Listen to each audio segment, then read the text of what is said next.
우주와 그 가운데 만윤을 친히 창조하신 우리 아버지 하나님 감사드립니다. 이번에 우리 중선부 한국어 집회를 허락하여 주시고 이 귀한 영혼들을 하나님 말씀 앞으로 인도해 주시니 감사드립니다. 이번에 하나님 말씀을 듣고 배움으로 이 성경 안에 계시는 하나님을 우리가 친히 만나고 또 하나님 앞에서 이 영혼 구원의 귀한 축복을 얻을 수 있도록 인도해 주시옵소서. 말씀을 대안하는 사람과 듣는 자의 마음을 친히 주관하여 주시옵소서. 우리가 이 말씀 가운데 인생의 참된 답을 얻고 평안과 행복을 누리는 귀한 시간 되기를 주님께 간절히 바라고 원합니다. 모든 시종을 주님께 의탁하오며 언제나 우리를 사랑하시는 예수님 이름으로 기도드립니다. 아멘. 예, 우리 요한복음 8장 여기 제가 시간을 좀 전략하기 위해서 말씀을 되도록이면 화면에다 띄워드리겠습니다. 요한복음 8장 여기 32절 요한복음 8장 32절 말씀 제가 읽겠습니다. 진리를 알지니 진리가 너희를 자유케 하리라. 여기까지입니다. 예, 이번에 우리 성경 배우는 시간을 특별히 가졌습니다. 이런 집회를 하는 목적은 우리가 어떤 종교를 가지기 위해서 강권하는 것이 아니라 정말 성경이 어떤 책인지, 그리고 이 성경 안에 정말 인생의 답이 있는지 이런 것들을 우리가 한번 생각해보는 그런 귀한 시간이 됐으면 참 좋겠습니다. 여기 보시면 진리를 알지니, 제가 보고 있는 중국어 성경에는 이 가운데 단어 하나 더 있는데 진리를 반드시 알지니, 그런 문구가 강조가 되어 있습니다. 진리를 반드시 알아야 된다. 인생 사는 가운데 우리가 많은 것을 공부하고 배웁니다. 근데 그 중에 필요 없는 것들도 상당히 있습니다. 하지만 하나님에 관한 지식, 이 진리의 말씀은 몰라서는 안 되는 너무너무 중요한 말씀이기 때문에 정말 빗조르듯이 여러분들이 원치 않다는 걸 저희도 압니다. 모르는 게 아니고 살다 보면 그 정도 눈치는 다 있습니다. 싫어하시는 것을 뻔히 알면서도 이렇게 강권해서 이 자리에 모신 이유가 있습니다. 너무너무 중요하기 때문에 그러거든요. 여기 보시면 이게 몰라서 손해보는 일들이 얼마든지 많이 있습니다. 여기 김길순 할머니가 이제 글을 하나 썼는데요. 제목이 3억 7천. 너는 글 잘 모르니까 내가 알아서 할게. 고마운 친구와 화장품 가게를 시작했다. 명의도 내 이름, 카드도 내 이름 해준 친구가 너무 고마웠다.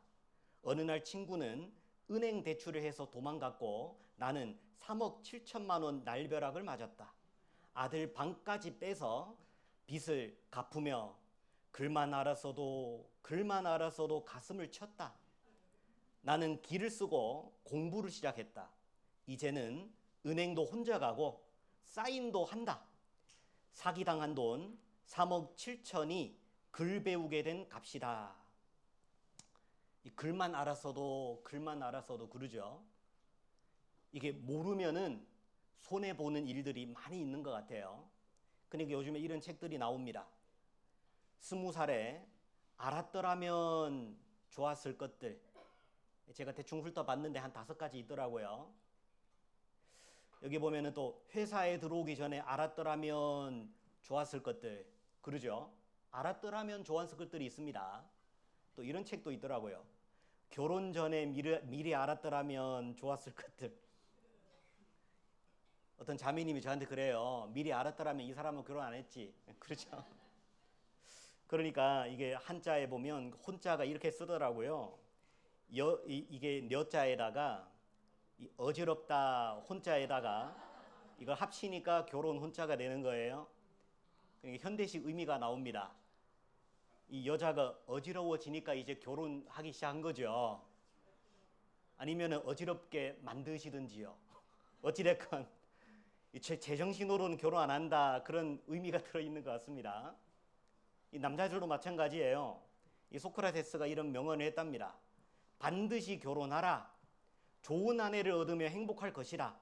악처를 얻으면 철학자가 될 것이라. 악처를 얻으면 고민이 많으니까 이제 철학자가 되겠죠. 어찌됐건 모르면 손해보는 일들이 얼마나 많은지요. 그런 의미에서 성경은 어떤 책일까요? 성경은 이 죽기 전에 알았더라면 좋았을 것들을 모아놨다라고 생각하면 됩니다. 하나님 만나기 전에 알았더라면 좋았던 것들을 이 성경 안에다가 모아둔 거예요. 여러분, 우리가 안 죽는다 자신 있으세요? 안 죽을 자신이 있으시면 성경 안 배우셔도 되는 거예요. 성경은 어떤 사람을 위해서 준비했냐면 죽기 전에 모르면은 반드시 손해본다. 죽기 전에는 이 성경만큼은 반드시 확인해야 될 필요가 있는 그 내용들이 성경 안에 들어있는 겁니다. 그 내용들을 간단하게 살피면 이렇습니다. 창조주는 과연 계시는가? 하나님이 정말 계실까요? 그냥 내 생각에는 없다, 그렇게 무책임 말 말고요. 무책임한 발언 말고요.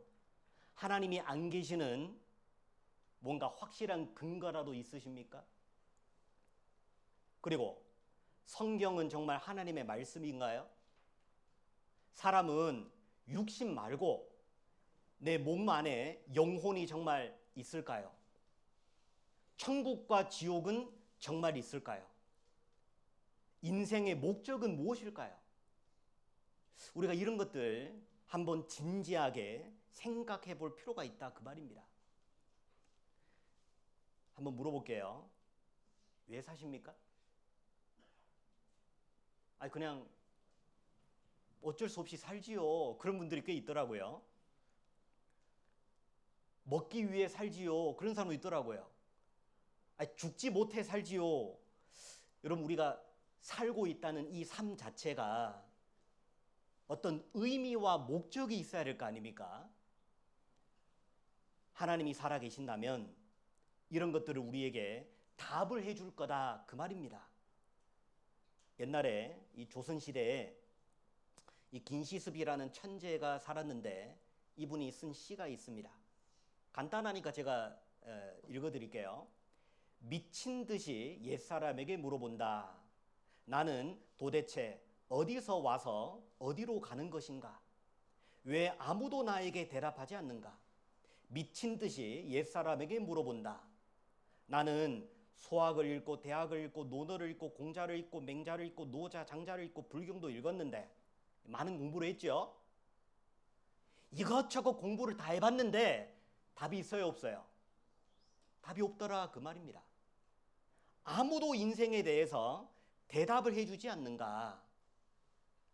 여러분, 공자님이 이런 말을 했죠. 미지생 언지사, 그러죠? 여기 보면은 삶에 대해서도 아직 다 모르는데 어찌 죽음을 알겠느냐. 또 이런 말씀하셨죠. 조문도 석사가히. 아침에 도를 깨달으면 저녁에 죽어도 좋다. 여러분요, 이 공자 선생님도 정말 많이 배웠죠. 많이 배웠는데 왜 살고 있는지를 깨닫고 싶기를 원하는 겁니다. 만약에 성경을 공자님이 배웠다 하면 정말 잘 배울 것 같아요. 여러분, 우리가 이렇게 매일 똑같은 일상을 반복하면서 이 다람쥐 쳇바퀴 놀듯이 살아갑니다.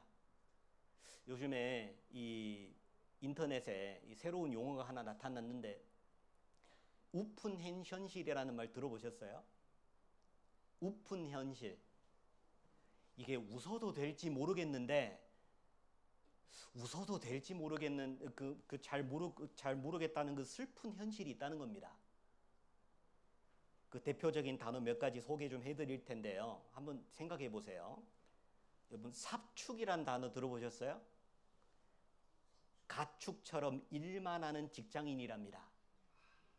사회에서 이 짐승처럼 일만 하는 사람들, 그걸 사축이라 하더라고요. 요즘 젊은 사람들이 이런 말을 쓰는 것 같습니다. 짐승처럼 일만 한다.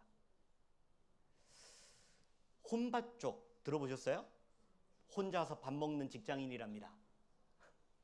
그리고 타임 푸어 들어보셨어요? 타임은 시간, 푸어는 빈곤, 합쳐진 신조어인데 시간을 쫓겨 살면서 자기의 시간이 없는 거예요. 시간적으로 가장 가난한 사람들, 시간의 여유가 없는 사람. 그리고 쉼포족, 쉬는 걸 포기한 직장인입니다. 쉬는 거 아예 포기했대요.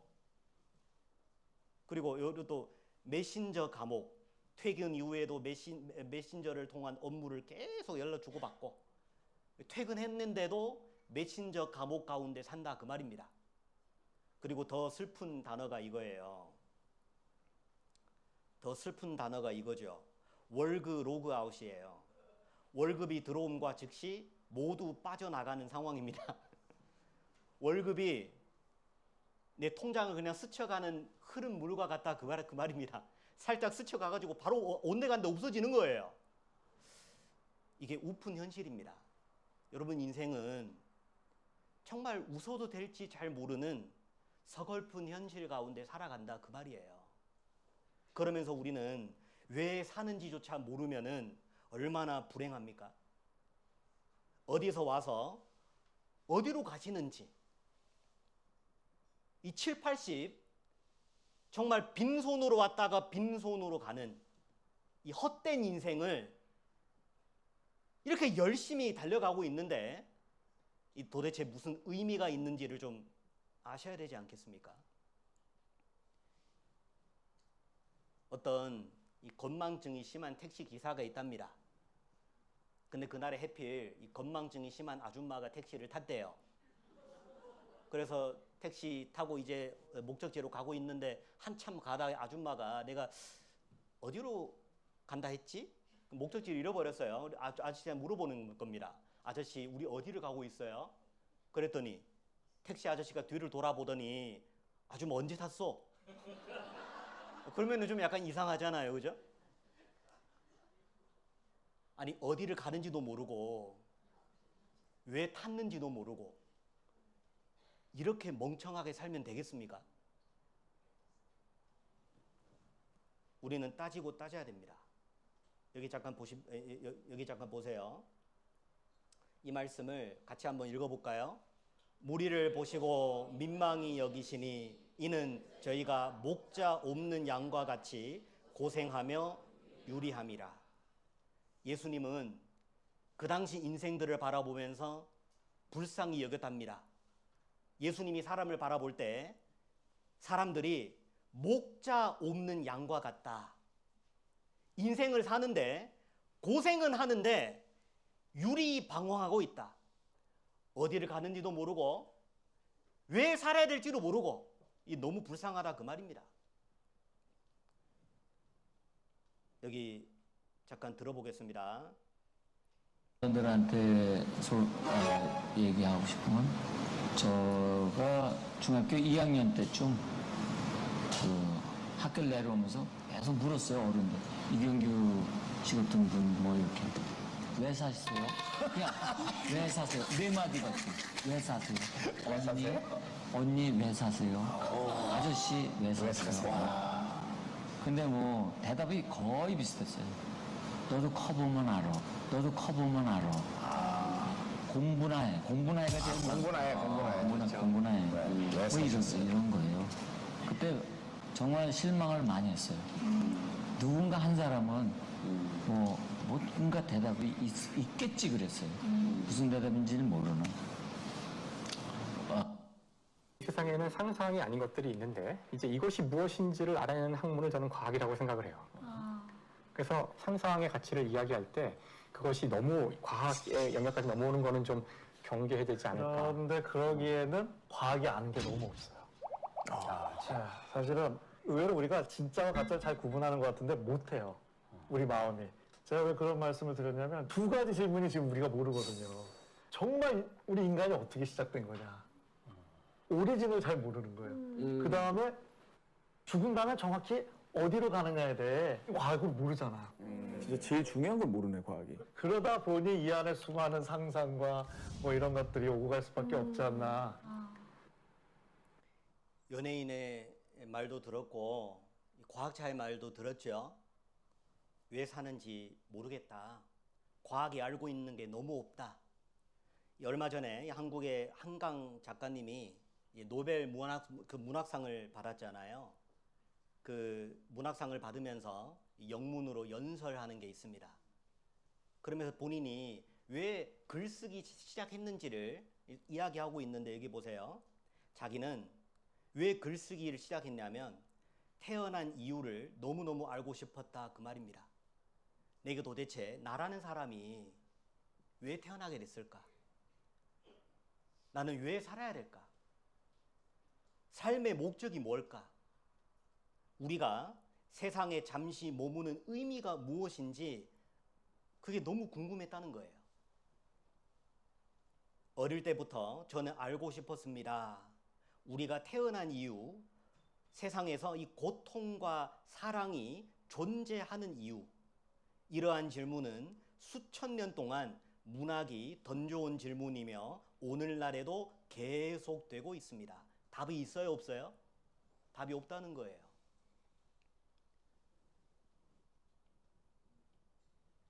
그리고 여기 스님도 있는데 이 스님은 인생의 답을 위해서 40년 홀로 저 깊은 산속에 살았습니다. 그래서 기자가 가서 물어보니까 길을 걸을 때 무슨 생각하세요? 나를 찾기 위해서 나 자신과 대화하는 거지 그러는 겁니다. 그러면 그게 무슨 뜻입니까? 왜 나를 찾아야 합니까? 스님이 말합니다. 내가 어디에서 왔다가 어디로 가는지를 모르잖아. 가는 곳은 알고 가야 할 거 아닌가? 맞는 말이죠? 가는 곳은 알고 가야 될 거 아니냐? 또 물어봤어요. 스님은 달부 찾으셨어요? 찾으셨으면 하산했지. 못 찾으니까 몸부림치는 거지. 그러죠? 여러분요, 40년 동안 고민했는데 아직도 답을 못 찾았어요. 앞으로 40년 더 들여도 답이 없습니다. 그렇잖아요. 여러분, 길을 모르면은 아는 사람한테 물어봐야 됩니다. 예수님 말씀하시기를 나는 예수님입니다. 나는 내가 어디서 오며 어디로 가는 것을 알미거니와. 예수님은 길을 아시는 분입니다. 인생의 길을 예수님께 물어봐야 되는 겁니다. 그래서 우리가 이번에 여러분들을 초청을 하게 됐어요. 여기 보세요. 이 소크라테스가 이런 이야기를 했습니다. 질문 없이 흘러가는 하루에는 주인이 없으며 생각 없이 사는 것은 살아있는 척 하는 것이라. 아무 생각 없이 사는 것은 진짜 사는 게 아니다 그 말입니다. 허송세월 보내는 것밖에 더 되겠습니까? 이 책에 나오는 소크라테스의 명언인데요. 가장 무서운 것은 죽음이 아니라 멍청한 것이다. 그냥 살지 마라. 왜 사는지 생각하면서 살아라. 이 중요하죠. 죽는 게 보다 더 무서운 것이 아무 생각 없이 사는 거예요. 근데 요즘 우리 시대의 가장 큰 문제가 바로 이겁니다. 생각하기를 싫어하는 거예요. 뭔가 진지한 대화를 주고받기를 싫어하는 겁니다. 고민을 뭘로 푸세요? 대다수 사람들은 술로 풉니다. 놀이를 하거나 그 노래방에 가서 노래 한 자리 하고 그냥 푸는 거예요. 그러니까 오죽하면 이런 책까지 나옵니다. 생각하는 기계, 생각하지 않는 인간. 요즘에 기계도 생각합니다. 근데 인간은 생각을 포기해버리는 거예요. 사람의 생각은 점점 유치해지고 단순해지고 즉각적인 흥분과 쾌락을 추구하는 쪽으로만 생각한다 그 말입니다. 우리 딸이 저한테 보낸 문자인데요. 어디서 봤죠? 두 천재의 대화입니다. 야, 나 핸드폰 후레쉬로 핸드폰 찾고 있었습니다. 그러는 거예요. 아래 친구가 대답하는 게 더 웃겨요. 어디 있었는데? 어디 있겠어요? 아니, 지 손에서 후레쉬로 켜가면서 핸드폰 찾는 거예요? 그러면서 그 핸드폰 어디 있었는데? 이게 더 웃긴 거예요. 이 사람이요, 이렇게 생각 없이 살면은요, 이렇게 멍청해지는 거예요. 생각 없이 살면 멍청해집니다. 요즘 사람들이요, 맨날 이렇게 살죠? 요렇게 사는 거예요. 핸드폰에 영혼이 빠지는 거예요. 요렇게 사는 겁니다. 요렇게 살죠. 애들이 요렇게 사는 거예요. 점점 대화하기 싫어합니다. 핸드폰하고 대화하는 거예요. 생각이 점점 유치해지고 단순해지고 육신적인 즉각적인 그런 쾌락만 추구하게 되죠. 그렇게 살다가는 이 소크라테스의 말을 빌어서 이야기하면 이런 겁니다. 배부른 돼지보다는 뭐라고요? 아주 생각하는 인간, 고민하는 인간이 되겠다 그 말입니다. 여러분요, 사람은 돼지보다는 좀 더 고상한 생각해야 되지 않겠습니까? 여러분, 돼지는 무슨 생각할까요? 먹고, 싸고, 그리고요, 교배하고, 자고, 놀고. 여러분요, 돼지는 온통 이런 생각들로 가득 차 있습니다. 사람은요, 사람은 돼지보다는 좀 더 고상한 생각해야 되지 않겠습니까? 그래서 이 소크라테스 하는 말을 빌어서 이렇게 그림을 만화를 한번 그려봤는데, 해피? 먹고 마시는 거 있으니까 즐겁냐 그 말입니다. 인생이 그게 다냐 그 말입니다. 인생이 그게 다가 아닌데, 여기 보세요. 저희의 속생각에, 여러분, 하나님 모르는 사람의 속생각을 하나님이 다 알아요.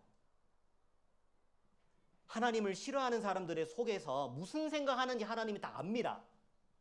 무슨 생각으로 가득 차 있을까요? 그 집이 영영이 있고 그 거처가 대대에 미치리라.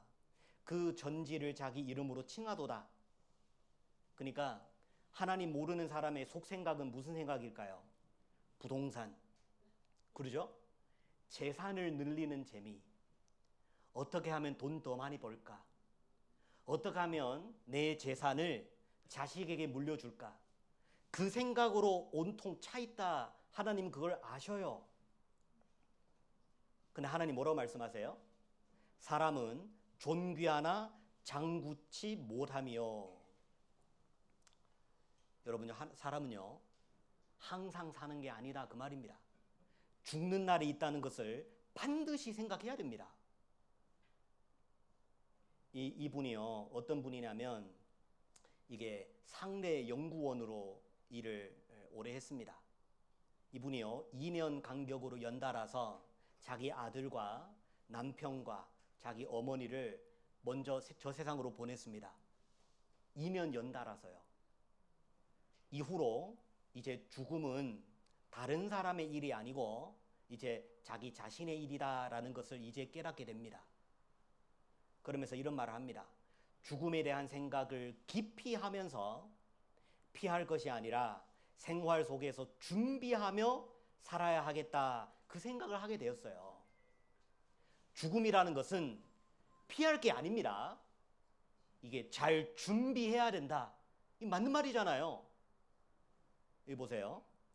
단 한 분도 나의 죽음이었던 적이 없을 뿐 우리 모두는 죽는다. 인터넷 쳐보세요. 오늘 하루 몇 명 죽었을까요? 제가 쳐봤는데 하루에 전 세계적으로 평균 18만 명이 죽습니다. 그러면 1분 사이에 몇 명이 죽을까요? 1분 사이에 적어도 120명이 죽습니다. 그러면 똑딱 1초 사이에 몇 명이 죽을까요? 2명이 죽겠죠. 똑딱 2명이 죽었습니다, 이미. 근데요, 그 18만 명이 다 늙어져 죽었을까요? 금방 태어난 아이도 있을 수 있습니다. 이제 막 졸업한 대졸생도 있을 수 있어요.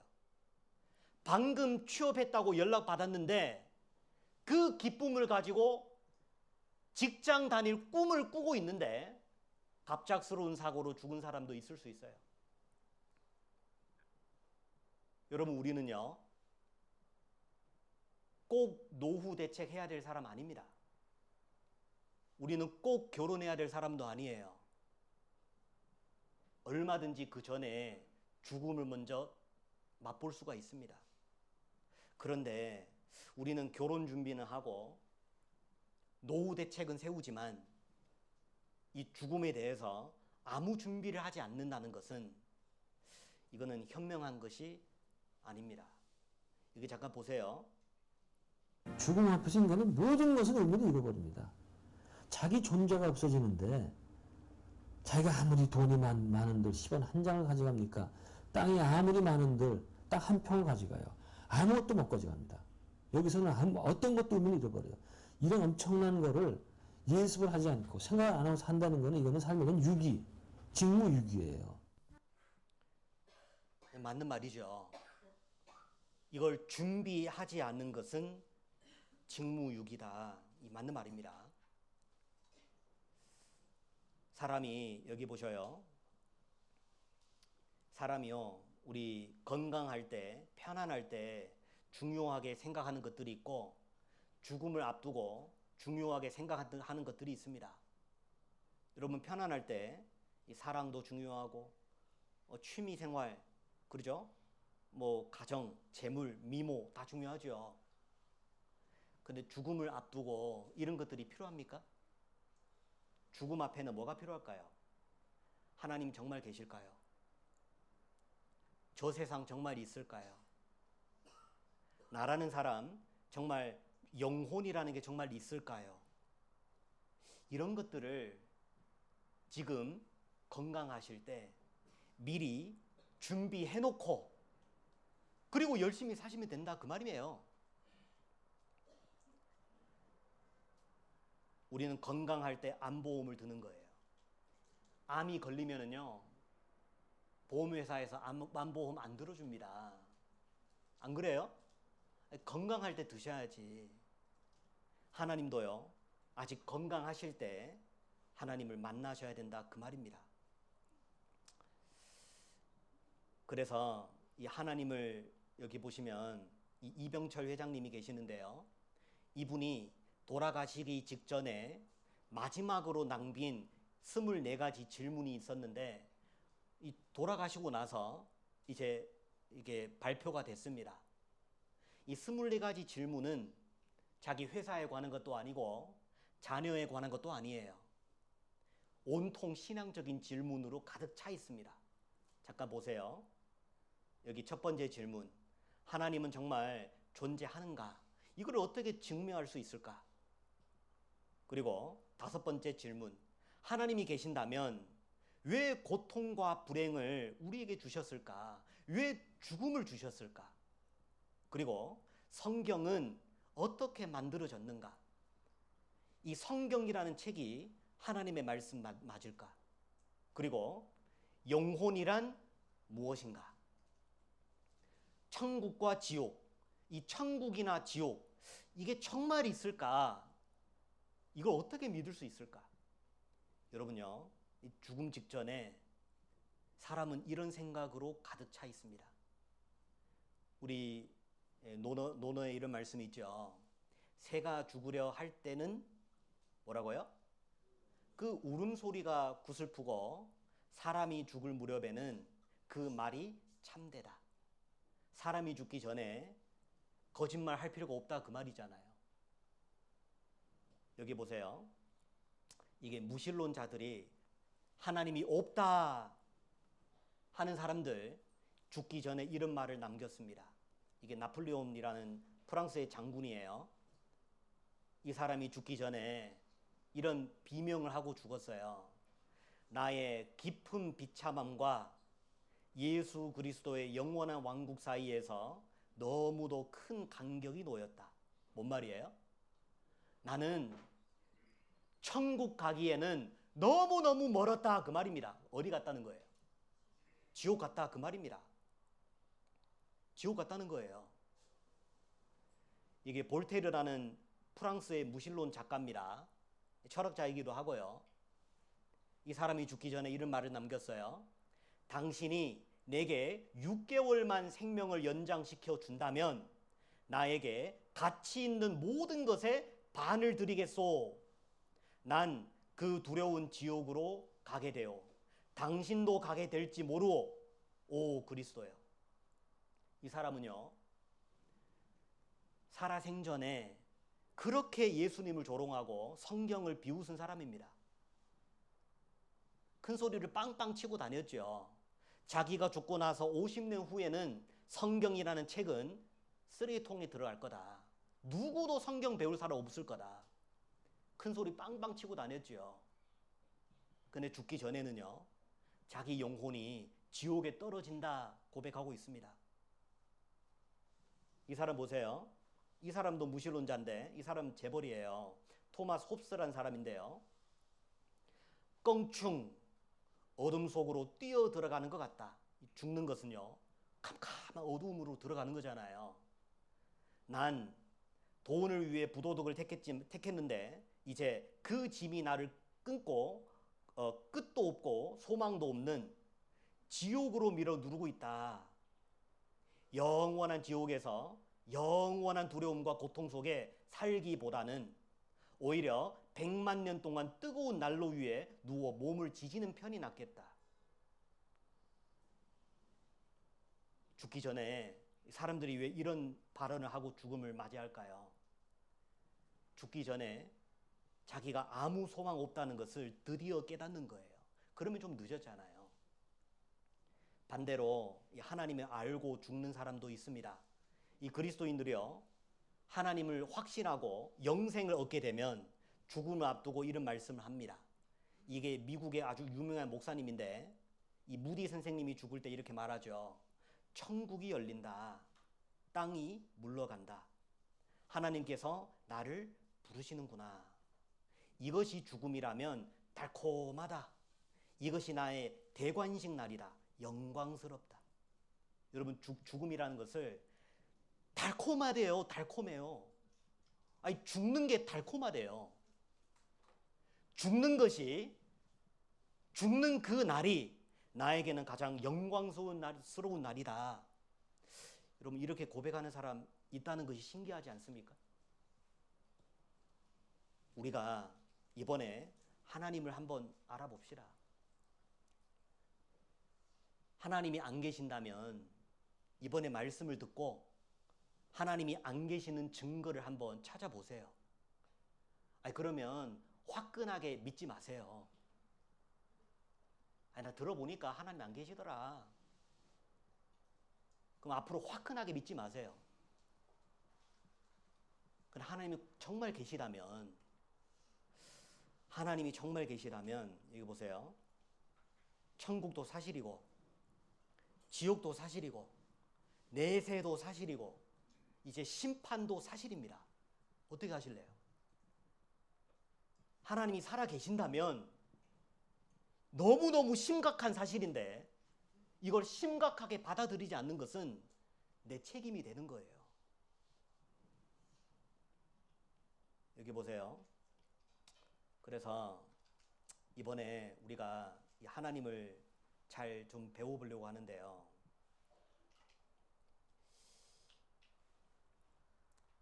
여러분, 이게 하나님 안 계시고 하나님이 계시는 것과 안 계시는 것과 이 차이가 너무 큽니다. 간단하게 제가 설명 좀 해드릴게요. 여기 물 한 컵이 있는데 이 독약 한 방울만 제가 떨어뜨렸습니다. 이걸 마시는 순간 죽을 확률이 1%밖에 안 돼요. 그럼 제가 이 물을 드리면 마실래요? 안 마실래요? 죽을 확률이 1%라니까요. 아니, 99%는 살 수 있습니다. 그래도 마실래요? 안 마실래요? 아니, 좋은 거 많은데 굳이 이걸. 그러죠? 이게 무슨 말이냐면 사람은 자기에게 손해볼 만한 일은 결코 안 하려고 합니다. 그러죠?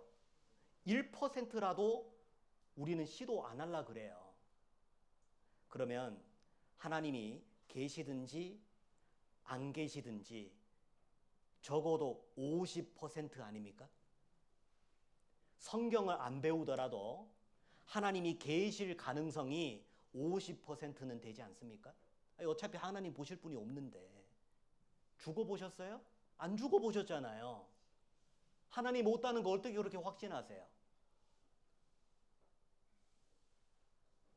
아니, 우리가 1%의 손해도 안 보려고 하는데, 아니, 하나님이 계실 확률이 50%인데 이걸 왜 감히 시도하시려고 합니까? 계시면 어쩌려고요? 하나님이 계시는 가능성이 훨씬 더 큽니다. 여기 보세요. 이런 하나님은 이렇게 말씀하십니다. 이 말씀 같이 한번 읽어볼까요? 어리석은 자는 그 마음에 이르기를 하나님이 없다 하도다. 저희는 부패하고 소행이 가증하여 선을 행하는 자가 없도다. 어리석은 자는 그 마음에 이르기를 하나님이 없다. 여러분, 세상에서 경찰이 없으면 좋겠다라고 생각하는 사람이 누굴까요? 도둑놈이겠죠. 그래야지 자기 일하기가 편하잖아요. 여러분, 하나님이 없다. 왜 그렇게 생각할까요? 자기 편한 대로 살고 싶어서 그래요. 하나님이 정말 없는 게 아니라 하나님이 계시면 내 마음대로 못 하거든요. 죄 지고 싶은데 죄를 못 짓거든요. 육신의 쾌락을 못 누리거든요. 마음대로 못 살기 때문에 하나님이 없다 바라는 거예요. 근데 하나님이 없다는 증거가 얼마나 될까요? 여기 보면 예수께서 대답하여 가라사대 너희가 성경도 하나님의 능력도 뭐라고요? 알지 못하는 고로 오해하였도다. 사람들이요, 잘 모르기 때문에 하나님에 대한 오해로 가득 차 있는 거예요. 가장 흔히 우리가 아는 오해 뭐예요? 보이지 않으니까 없대요. 근데 세상에 보이지 않은 것들이 얼마나 많은데요. 우리의 눈은요, 너무너무 불완전해서 볼 수 있는 것보다 안 보이는 것들이 훨씬 많이 있습니다. 그 중에 이 천지와 그 가운데 만유를 창조하신 하나님은 당연히 안 보입니다. 왜 그런지 한번 알려드릴게요. 여기 보세요. 하나님께서 만물을 창조하셨는데 그 만물 속에 뭐가 있어요? 보이는 것들과 보이지 않는 것들을 하나님이 만드셨어요. 보이는 것들도 하나님, 보이지 않는 것들도 하나님이 만드셨다.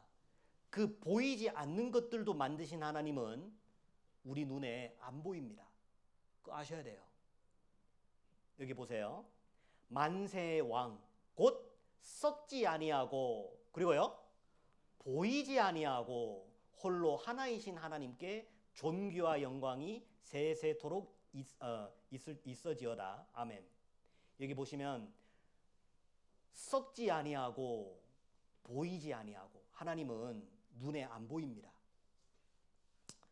이 과학적으로 봐도요, 우리 눈에 보이는 것들이요, 지극히 제한적입니다. 보이지 않는 것들이 훨씬 많죠. 소리가 안 보이죠. 냄새 안 보이죠. 공기 안 보이죠. 지금 왔다 갔다 하고 있는 이 전파 안 보이죠. 우리를 지구에 매달려 있는 이 중력도 안 보이죠. 보이는 것이 너무 많은데 하나님도 안 보입니다. 하나님이 이렇게 말씀하십니다. 모세가 가로되 원컨대 주의 영광을 내게 보이소서. 또 가라사대 내가 같이 이 노란색 글씨만 읽겠습니다. 내 얼굴을 보지 못하리니 나를 보고 살 자가 없음이니라. 하나님을 보고 살 자가 없대요. 불이 켜지면 어두움은 저절로 사라집니다. 물을 부어버리면 불은 꺼집니다. 하나님은 거룩하시기 때문에 이 타락되고 죄악된 인간은 하나님 앞에 나아가는 순간에 소멸됩니다. 빛과 어두움은 공존할 수가 없거든요. 그러니까 하나님이 우리에게 안 보이는 것이 당연한 거예요. 과학자가 발표한 겁니다. 이제 보이는 것과 보이지 않는 것이 있는데 보이는 것은 몇 퍼센트라고요? 4%. 보이지 않는 것이 96%나 된대요. 왜 그러냐면 우리가 보이는 것은 이게 가시광선이라고 말하는데요. 이 가시광선이라는 것이 이게 물리학적으로 보면 이게 파동입니다. 파동. 이렇게 파동. 근데요. 이 가시광선 이외에 보이지 않는 영역이 훨씬 더 많아요. 자외선 안 보이죠? 적외선 안 보이죠? 가마선 안 보이죠? 베타선 안 보이죠? 엑스레이 안 보이죠? 여러분요, 이 모든 것이 다 파동으로 존재하는데 사람은 지극히 일부적인 것만 보고 산다 그 말입니다. 보이는 것은 이 고작 몇 퍼센트라고요? 고작 4%밖에 안 되는 거예요. 그러니까 하나님도 눈으로 보려고 하면 안 되는 겁니다. 그래서 말씀을 주셨어요. 말씀을 배우면 말씀 속에 계신 하나님과 만나게 됩니다. 하나님은 말씀으로 우리에게 나타내 보이셔요. 그리고 또 한 가지 오해가 있습니다. 이제 하나님은 무식한 사람들만 찾는 거지 위로 삼아서 이 강한 자나 많이 배운 사람은 하나님 필요 없어. 하나님을 무식한 사람들이 의존하는 정신적인 그런 혼상과 환상으로 생각하는 겁니다. 근데 하나님은 그런 정신적인 환상이 아니에요. 여기 보세요. 무식한 사람들이 하나님 믿는다고요? 이 전 세계에서 가장 훌륭한 과학자들이 받을 수 있는 상이 노벨상인데요. 근데 이 노벨상 수상자 중에 하나님 믿는 사람이 많을까요? 안 믿는 사람이 많을까요? 어떻게 그렇게 잘하세요? 보여주지도 않았는데 여기 보면은 크리스찬 하나님 믿는 사람이 노벨상 수상자 중에 65.4%랍니다. 그러니까 절반 이상 3분의 2 가까이가 하나님 믿는 사람이래요. 말 다 했죠? 무식해서 하나님 믿는 게 아니다 그 말이거든요. 옛날에요. 여러분 성경은 엄청 오래전에 쓰여진 책이죠. 수천 년 전에 쓰여졌는데 그 당시에는 뭐 전염병에 대한 지식과 이 바이러스에 관한 지식이 전혀 없어요. 근데 성경에 수천 년 전에 전염병은 이렇게 대처하라. 바이러스 때문에 사람 죽을 수도 있으니까 손을 깨끗하게 잘 씻고 다녀라. 하나님은 그런 말씀을 수천 년 전에 이미 내려왔어요. 이미 주셨어요. 놀랍지 않습니까? 이 성경은 과학적인 책입니다. 여기 보세요. 이 과학보다 몇 년 전?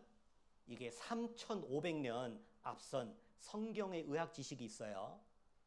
성경은 흐르는 물에 손을 씻으라고 레위기 15장에 이걸 반복적으로 강조했는데 이 의사들이 19세기에 들어와서 이제서야 수술하기 전에 손을 씻는 것이 필요하구나 이제서야 깨닫기 시작한 거예요. 누가 먼저예요? 하나님 말씀이 훨씬 먼저죠. 하나님은 수천 년 전에 이 손을 잘 씻고 다녀라 이거를요 수도 없이 강조했습니다. 여러분 옛날에 200년 전만 해도요 의사들이 이렇게 말을 했답니다. 정원사가 손에 흙이 묻는 것을 더럽게 생각하지 않듯이 의사는 손에 묻은 피가 더럽지 않다.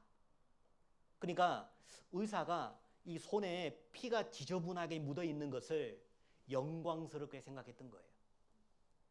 그리고 우리가 잘 알죠. 피에는 뭐가 많아요? 세균이 많아요. 세균이 많아요. 이 피가 묻은 손으로 수술해 봐요. 사람들이 다 죽습니다. 근데 성경에서 옛날부터 이 손 씻는 것을 그렇게 강조했습니다. 여기 보세요. 레위기 15장은 3500년 전 말씀인데요. 옷을 빨고 물로 몸을 씻을 것이며 물로 손을 씻지 아니하고는 아무든지 만지면 그 자는 옷을 빨고 물로 몸을 씻을 것이며 유출병 있는 자의 만진 질그릇은 깨뜨리고 목기는 다 물로 씻을지니라. 유출병이라는 것은 이 여자가 몸에서 피가 줄줄 흐르고 이게 안 멈추는 것을 가리키는 건데요. 그 피가 줄줄 흐르니까 이게 원인 불명의 바이러스가 있잖아요. 근데 그 여자를 만졌어요. 손에 뭔가 묻었어요. 이걸 씻지 아니하고는 누구도 만지면 안 되는 거예요. 하나님 말씀이 그걸 금해놨습니다. 이거 얼마나 과학적입니까? 그리고 여기 보면 더 재밌는 게 있어요. 장막에서 사람이 죽었어요. 이 죽을 때의 법이 이런 거예요. 이 방 안에 사람이 죽었어요. 죽은 사람의 시체는 그야말로 이 바이러스 천지입니다. 바이러스의 그 집이잖아요. 이 죽은 자의 이렇게 누워 있었던 장막에는 무릇 뚜껑을 열어놓고 덮지 아니한 그릇은 이건 부정한 거예요. 뚜껑을 열어놨어요. 이 방에 누가 죽었어요. 그러면 이 바이러스는 뚜껑이 열어난 그릇 안으로 들어갈까요? 안 들어갈까요? 눈에는 안 보이지만 들어가 있다. 하나님이 이걸 암시하고 있습니다. 그러니까 뚜껑을 열어놓으면 안 되는 거예요. 뚜껑을 닫혀 있으면 그거는 깨끗한 거예요. 그건 씻어서 다시 써도 된다 그 말이거든요. 뚜껑이 열려 있으면 이거는 부정한 거다 그 말입니다.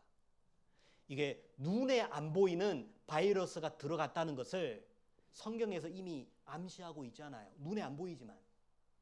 이게 얼마나 과학적입니까? 그리고 여러분 우리가 이번에 코로나 시국에 우리가 전염병에 걸리면 뭐 하라고요? 격리.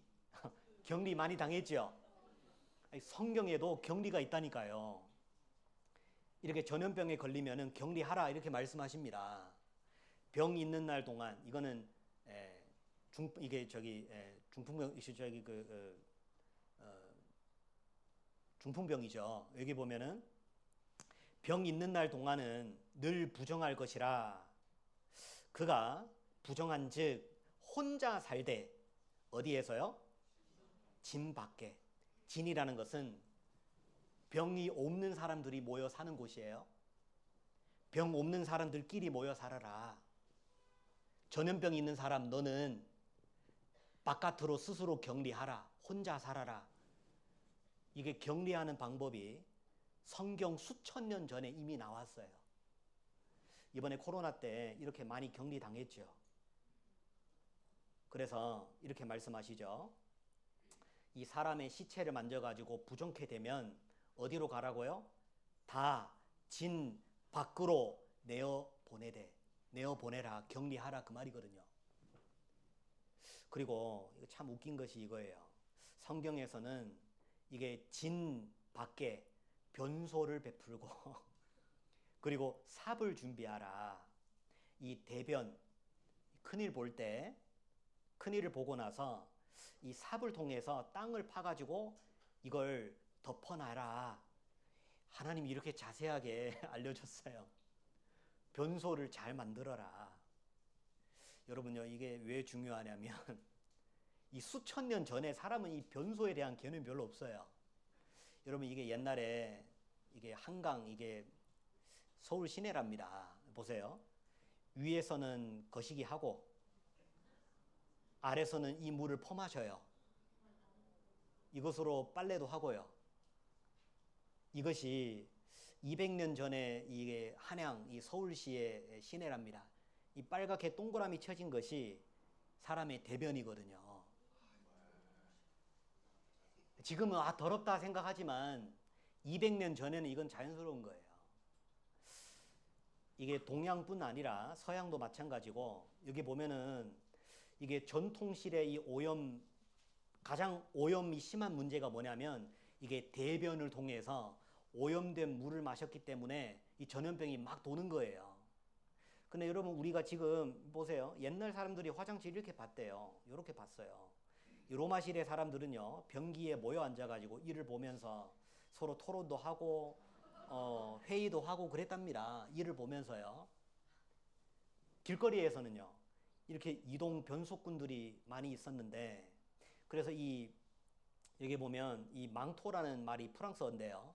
이게 나중에 이 망토라는 말이 이게 이동 변속꾼을 가리키는 말이랍니다. 이 말이 나중에 변화돼 가지고 지금 토일렛이라는 화장실이라는 단어가 나오게 된 거예요. 그러니까 이동 변속꾼들이 이게 대변을 이렇게 메고 다니면서 똥 쌀 거면 여기에서 돈을 내고 싸는 거예요. 길거리에서. 이걸 뚜알이라고 하는데요. 뚜알. 이게 현대식 화장실은 1596년도에 나오게 됐는데, 이게 존 헬리턴 감독이 이것 때문에 훈장까지 받았어요. 엘리자베스 여왕에게 이렇게 드리게 되고 훈장까지 받았는데, 여러분 생각해 보세요. 성경은 변소를 만들어라, 이거 언제부터 말씀하셨죠? 수천 년 전입니다. 수천 년 전에 변소를 만들어라. 얼마나 과학적입니까? 그러니까요, 유대인들은 성경을 잘 보관하고 있죠. 그러니까 유대인들은요, 성경에 명한 그대로 깨끗하게 살았던 거예요. 그러니까 유대인들이요, 쉽게 전염병에 안 걸리는 겁니다. 여기 보세요. 약자가 어떤 사람들이었을까요? 집시나 유대인들이 훨씬 더 약자였죠. 근데 유럽에서 사람들이 보니까 자기네들은 판판이 죽어나가는데 유대인들은 안 죽는 거예요. 이제 우리가 지금 그 사람들의 생활을 잘 한번 살펴보면 유대인들 되게 깨끗해요. 늘 손 씻고, 기도 전에 손 씻고, 집에 들어가기 전에 손 씻고, 발 씻고. 그러니까 굉장히 청결에 신경을 쓰고, 또 하나 코셔 푸드라는 거 아세요? 네, 카셰. 네. 그래서 코셔 푸드는 어떤 거냐면 그 유대 율법에 의거해서 그 도축된 고기, 그렇게 채소, 음료 이런 것들이 전부 다 율법에 맞게 장만된 거여서 미국에서도 코셔 푸드는 한 1.5배 이상 비싸요. 근데 사람들이 그걸 좋아해요. 굉장히 정갈한 음식이라고 생각해요. 그러니까 음식 먹는 것도 깨끗하고 위생하니까 덜 걸리겠죠. 그러니까 이 유대인들은 하나님의 말씀 그대로 지키니까 이 전염병에 안 걸리는 거예요. 출애굽기 15장에 이게 하나님이 유대인과 약속한 겁니다. 제가 읽겠습니다. 가라사대 너희가 이스라엘 너희 하나님 나 여호와의 말씀을 뭐라고요? 잘 듣기만 하면, 그러죠? 잘 듣기만 하면, 내 모든 규례를 그대로 지키면 내가 애굽 사람에게 내린 모든 질병에 하나도 너희에게 내리지 아니하리니 나는 너희를 치료하는 여호와임이니라. 여러분요, 병을 안 걸리게 예방하는 것이 치료 맞아요, 아니에요? 맞잖아요. 근데 요즘에는 예방주사 다 맞잖아요. 예방접종 다 하잖아요. 하나님의 말씀 그대로 살다 보니까 이게 예방이 되는 겁니다. 하나님을 모르는 이방인하고 대조가 되는 거예요. 질병이 있어도 이게 잘 안 죽는 겁니다. 하나님의 말씀이 이렇게 과학적입니다. 우리가 이 말씀을 배우면 지혜로워지고, 하나님의 말씀을 배우면 이제 하나님을 알고 영생의 축복을 누린다, 그 말이거든요. 그래서 여기 우리가 이제 하나님 말씀을 통해서 이제 하나님을 한번 알아볼 건데요. 이렇게 우리가 성경이 어떤 책인지, 우리가 영혼이 있는지, 이 만물이 도대체 창조된 건지 진화가 된 건지, 이런 것들을 오늘 한번 살펴볼 거고요.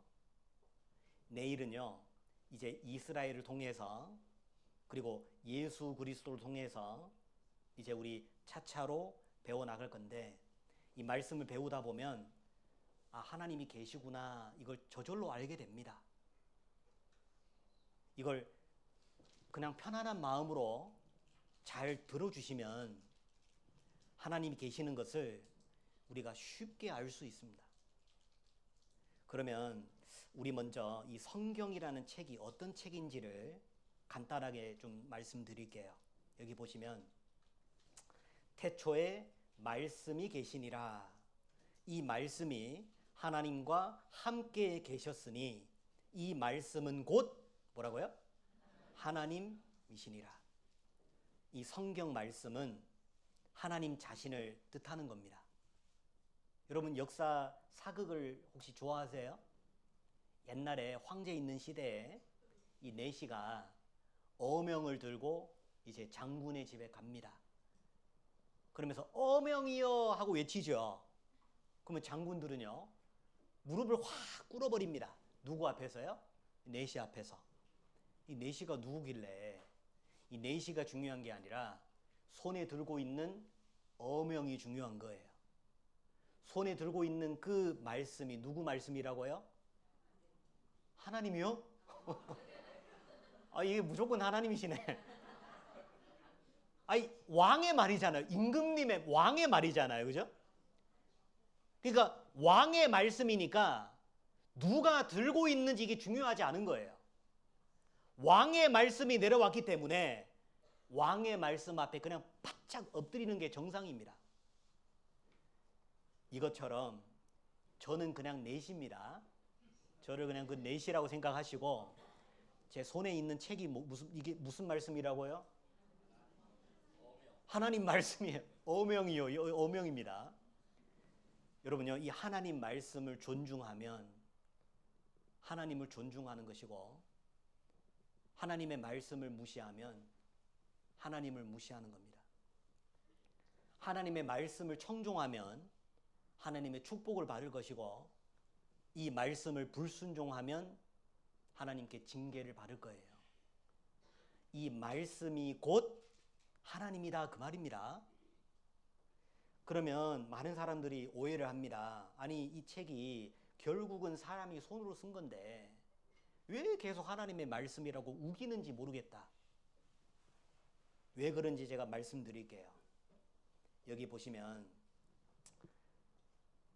디모데후서 3장 16절인데요. 모든 성경은 뭐라고요? 하나님의 감동으로 된 것으로 교훈과 책망과 바르게 함과 의로 교육하기에 유익하니. 하나님 말씀은 하나님의 성령님의 감동하심으로 받아서 적은 거다 그 말이에요. 하나님의 감동하심으로 된 겁니다. 여기 보세요. 예언은 언제든지 사람의 뜻으로 낸 것이 아니오 오직 성령의 감동하심을 입은 사람들이 하나님께 받아 말한 것임이니라. 하나님께 받아서 적었다 그 말입니다. 학교 다니실 때 이렇게 받아쓰기 해보셨어요? 선생님이 무슨 단어를 써라 그러면은 그대로 받아 적잖아요. 이렇게 받아쓰기를 했다 그 말입니다. 하나님이 말씀하시고 그 말씀하신 것을 받아서 적었다. 그래서 여기 보면 이 예레미야라는 사람이 이제 하나님의 말씀을 받아 적게 되는데요. 예레미야라는 사람이 하나님의 말씀을 듣게 되고 그 예레미야라는 사람이 여기 보면 예레미야에게 말씀이 임하고 여호와가 말씀하셨고 그 하신 말씀을 이 예레미야가 그대로 책에 기록한 것이 이것이 예레미야서가 되는 거고요. 하나님이 말씀하신 그대로를 받아 적어서 기록한 것이 예레미야서가 되는 거고 이사야서는요. 이사야가 그대로 받아 적은 것이 이사야서. 호세아서는요. 호세아가 그대로 받아 적었다 그 말이거든요. 여러분요. 이게 하나님의 말씀을 받아 적은 것이 이게 과연 하나님의 말씀인지 아닌지 어떻게 알아요? 간단해요. 한번 읽어보면 그대로 드러납니다. 여러분요, 이 애가 쓴 것인지, 이게 애가 쓴 것인지, 어른이 쓴 것인지 읽어보면 알지요. 어떤 초등학생이 중독이라는 시를 썼는데요. 틈만 나면 게임한다고 중독이라 하지만 난 학교 갔다 와서 할 뿐, 학원 갔다 와서 할 뿐, 밥 먹고 할 뿐, 똥 싸고 할 뿐. 학교도 안 가, 학원도 안 가, 밥도 안 먹고 똥도 안 싸. 틈도 없이 하는 게 중독이시. 틈도 없이 잔소리하는 엄마가 중독이지. 어떠세요? 딱 읽으면은 수준이 나와요, 안 나와요? 딱 읽으면 수준이 나옵니다. 아, 이게 초등학생이 쓴 거다. 여러분요, 이게 할머니가 쓴 겁니다. 할머니가 쓴 거 읽으면 할머니가 쓴 거 다 와요. 내 이름은 분하니. 우리 어음에 딸셋 나 분하라고 지은 내 이름 분하니. 아들 얻고 싶었는데 계속 딸만 낳으니까 분하라 해가지고 분하니라고 지었대요. 내가 정말 분한 건 글을 못 배운 것이지요. 40서이에 혼자 되고 쭈그랑 할머니가 되어서 이제 공부를 시작했어요. 글자만 보면 어지러워 멀미도 났지만 배울수록 공부가 재미나요. 세상에 이렇게 행복할 일이 어디에 있을까요? 90에 글자를 배우니까 분한 마음이 몽땅 사라졌어요. 여러분, 우리도 이런 마음으로 한번 성경 배워보면 하나님 얼마나 기뻐하시겠습니까? 내 이름은 분하니. 딱 읽으면 이게 어르신답죠? 여러분요, 그러면 사람이 쓴 책과 이제 하나님이 쓴 책을 한번 읽어보세요. 하나님의 쓴 책은요, 하나님답습니다. 하나님다워요. 이것은 사람이 아무리 모방을 하려고 해도 모방할 수 없는 책이에요. 여기 보세요. 그러니까 이 성경책은 이렇게 만들어졌어요. 이 옛날의 성경책이, 지금 이 성경이, 여기 보면 이 성경이 지금으로부터 엄청 오래된 책입니다. 여기 예수님이 태어난 그 시점을 보고 이제 인간 역사를 기원 전, 기원 후로 이렇게 나누게 되는데요. 우리가 지금 기원 후 AD 2026년이죠. 이걸 쉽게 말하면 예수님이 아직 살아계신다면 나이가 몇 살일까요? 2026세다. 그 말입니다. 그러니까 예수님이 지금 살아계시면 2026세쯤 된다 그 말이에요. 그러니까 2026이에요. 그러면 성경은 언제 기록했냐면 예수님 태어나기 훨씬 이전에 1500년 전에, 지금으로 하면 3500년 전에 성경책이 기록이 된 겁니다. 그리고 언제 기록을 마쳤냐면 지금으로부터 약 1900년 전까지 성경 기록이 마친 거예요. 이 책 한 권이 1600년이라는 시간이 걸린 겁니다. 이 한 권 만들기 위해서요. 이런 책은 더 이상 없습니다. 이 책을 기록하는 사람을 우리가 기자, 기록했다 해가지고 기자, 40여 명이 되는데요. 저자, 책의 저자는 하나님 한 분뿐입니다. 이 책의 내용을 보면은요, 인간 역사 시작부터 끝까지를 다 다루고 있습니다. 하나님의 말씀은 놀랍습니다. 우리가 오늘 저녁부터 이제 역사 공부를 좀 할 건데, 하나님 말씀을 배우면은 깜짝깜짝 놀래요. 어떻게 인간 역사를 미리 써놓을 수가 있을까? 그러니까 하나님 말씀답습니다. 여기 잠깐 보시면 이 옛날 성경은 이렇게 파피루스, 그리고 소나 양의 가죽을 얇게 깎아가지고 하얗잖아요. 그 위에다 글씨를 써가지고 양피지 성경이라고 하기로 하고요. 전해져 내려왔습니다. 이 성경책은 세상에서 가장 많이 팔린 책으로 유명하지요. 그리고 가장 많은 언어로 번역된 책이기도 하고요. 이 성경책의 영향력은 우리가 헤아릴 수가 없습니다. 세상에서 가장 많이 팔린 책입니다. 이 엘리자베스 여왕이 하는 말입니다. 이 영국의 모든 영토를 버릴지라도 성경은 버릴 수 없다. 이 무슨 책일까요? 이런 책이 더 이상 두 번째는 없잖아요. 이 미국의 역대 대통령 중에 가장 훌륭한 네 분을 미국 사람들이 아직도 존중하고 있는데요.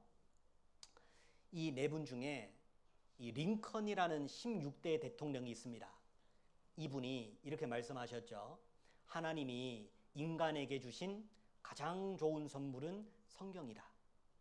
그리고 이 사람이 대통령 취임식 때 자기 어머니가 준 성경책을 가지고 이게 손에다가 이게 딱 안수하고 맹세하는 거예요. 이게 약한 지금도 이 링컨의 성경 지금도 있잖아요. 이번에 트럼프 대통령이 이제 취임식 할 때도 링컨 썼던 성경책 위에 손을 딱 얹고 이제 선서했습니다. 이게 대통령 취임하면서 링컨이 했던 말입니다. 이 낡은 성경은 바로 어머니께서 저에게 물려주신 가장 값진 유산입니다. 저는 이 성경으로 말미암아 대통령이 되어 여기 이 자리에 서게 되었습니다.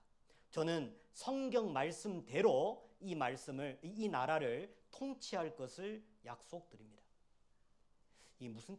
이게 도대체 무슨 책이길래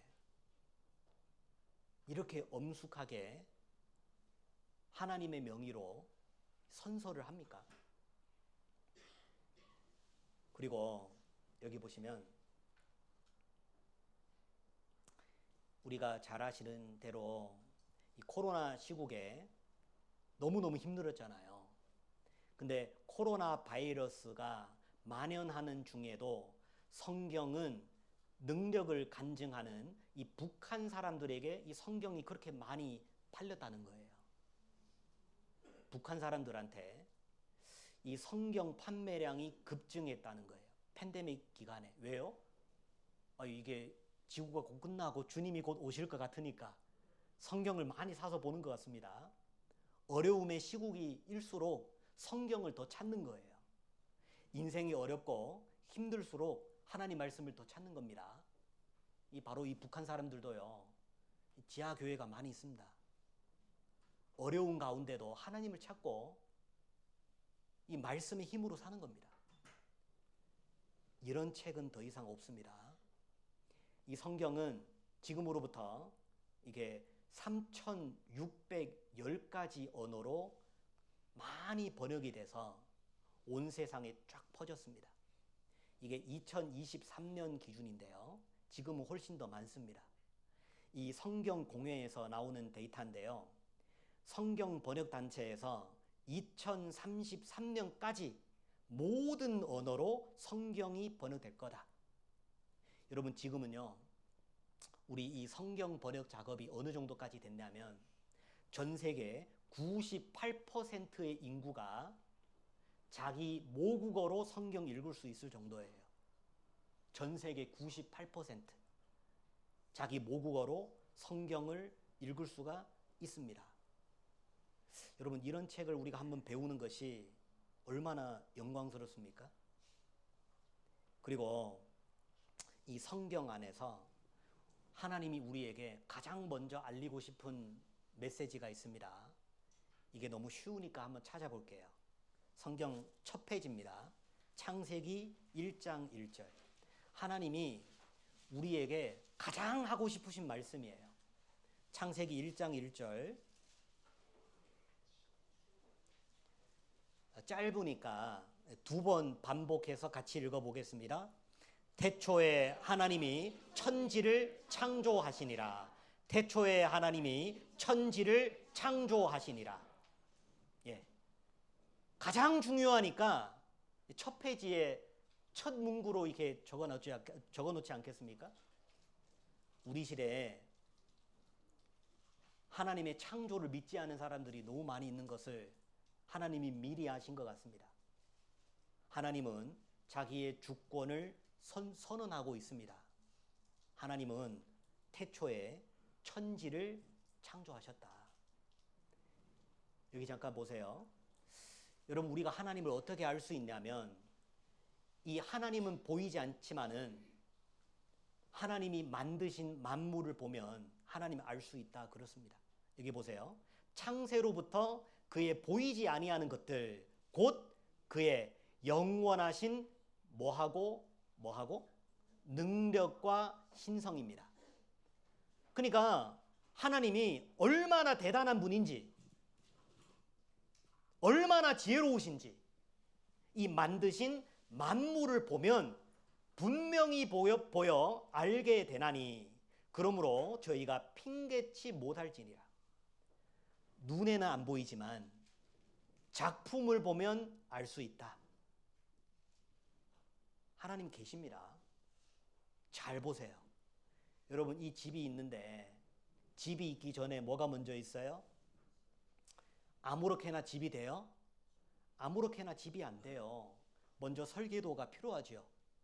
여러분 집이 있고 설계도가 있다는 것은 뭐가 있다는 거예요? 이게 설계자가 있는 거예요. 저절로 우연히 만들어진 집은 하나도 없습니다. 마찬가지로 여기 보시면 집마다 지은이가 있으니 만물을 지으신 이는 하나님이시니라. 이 집이 저절로 우연히 만들어진 집이 없어요. 그러면 지금 우리가 살고 있는 이 지구도 저절로 우연히 될 수 있다 없다?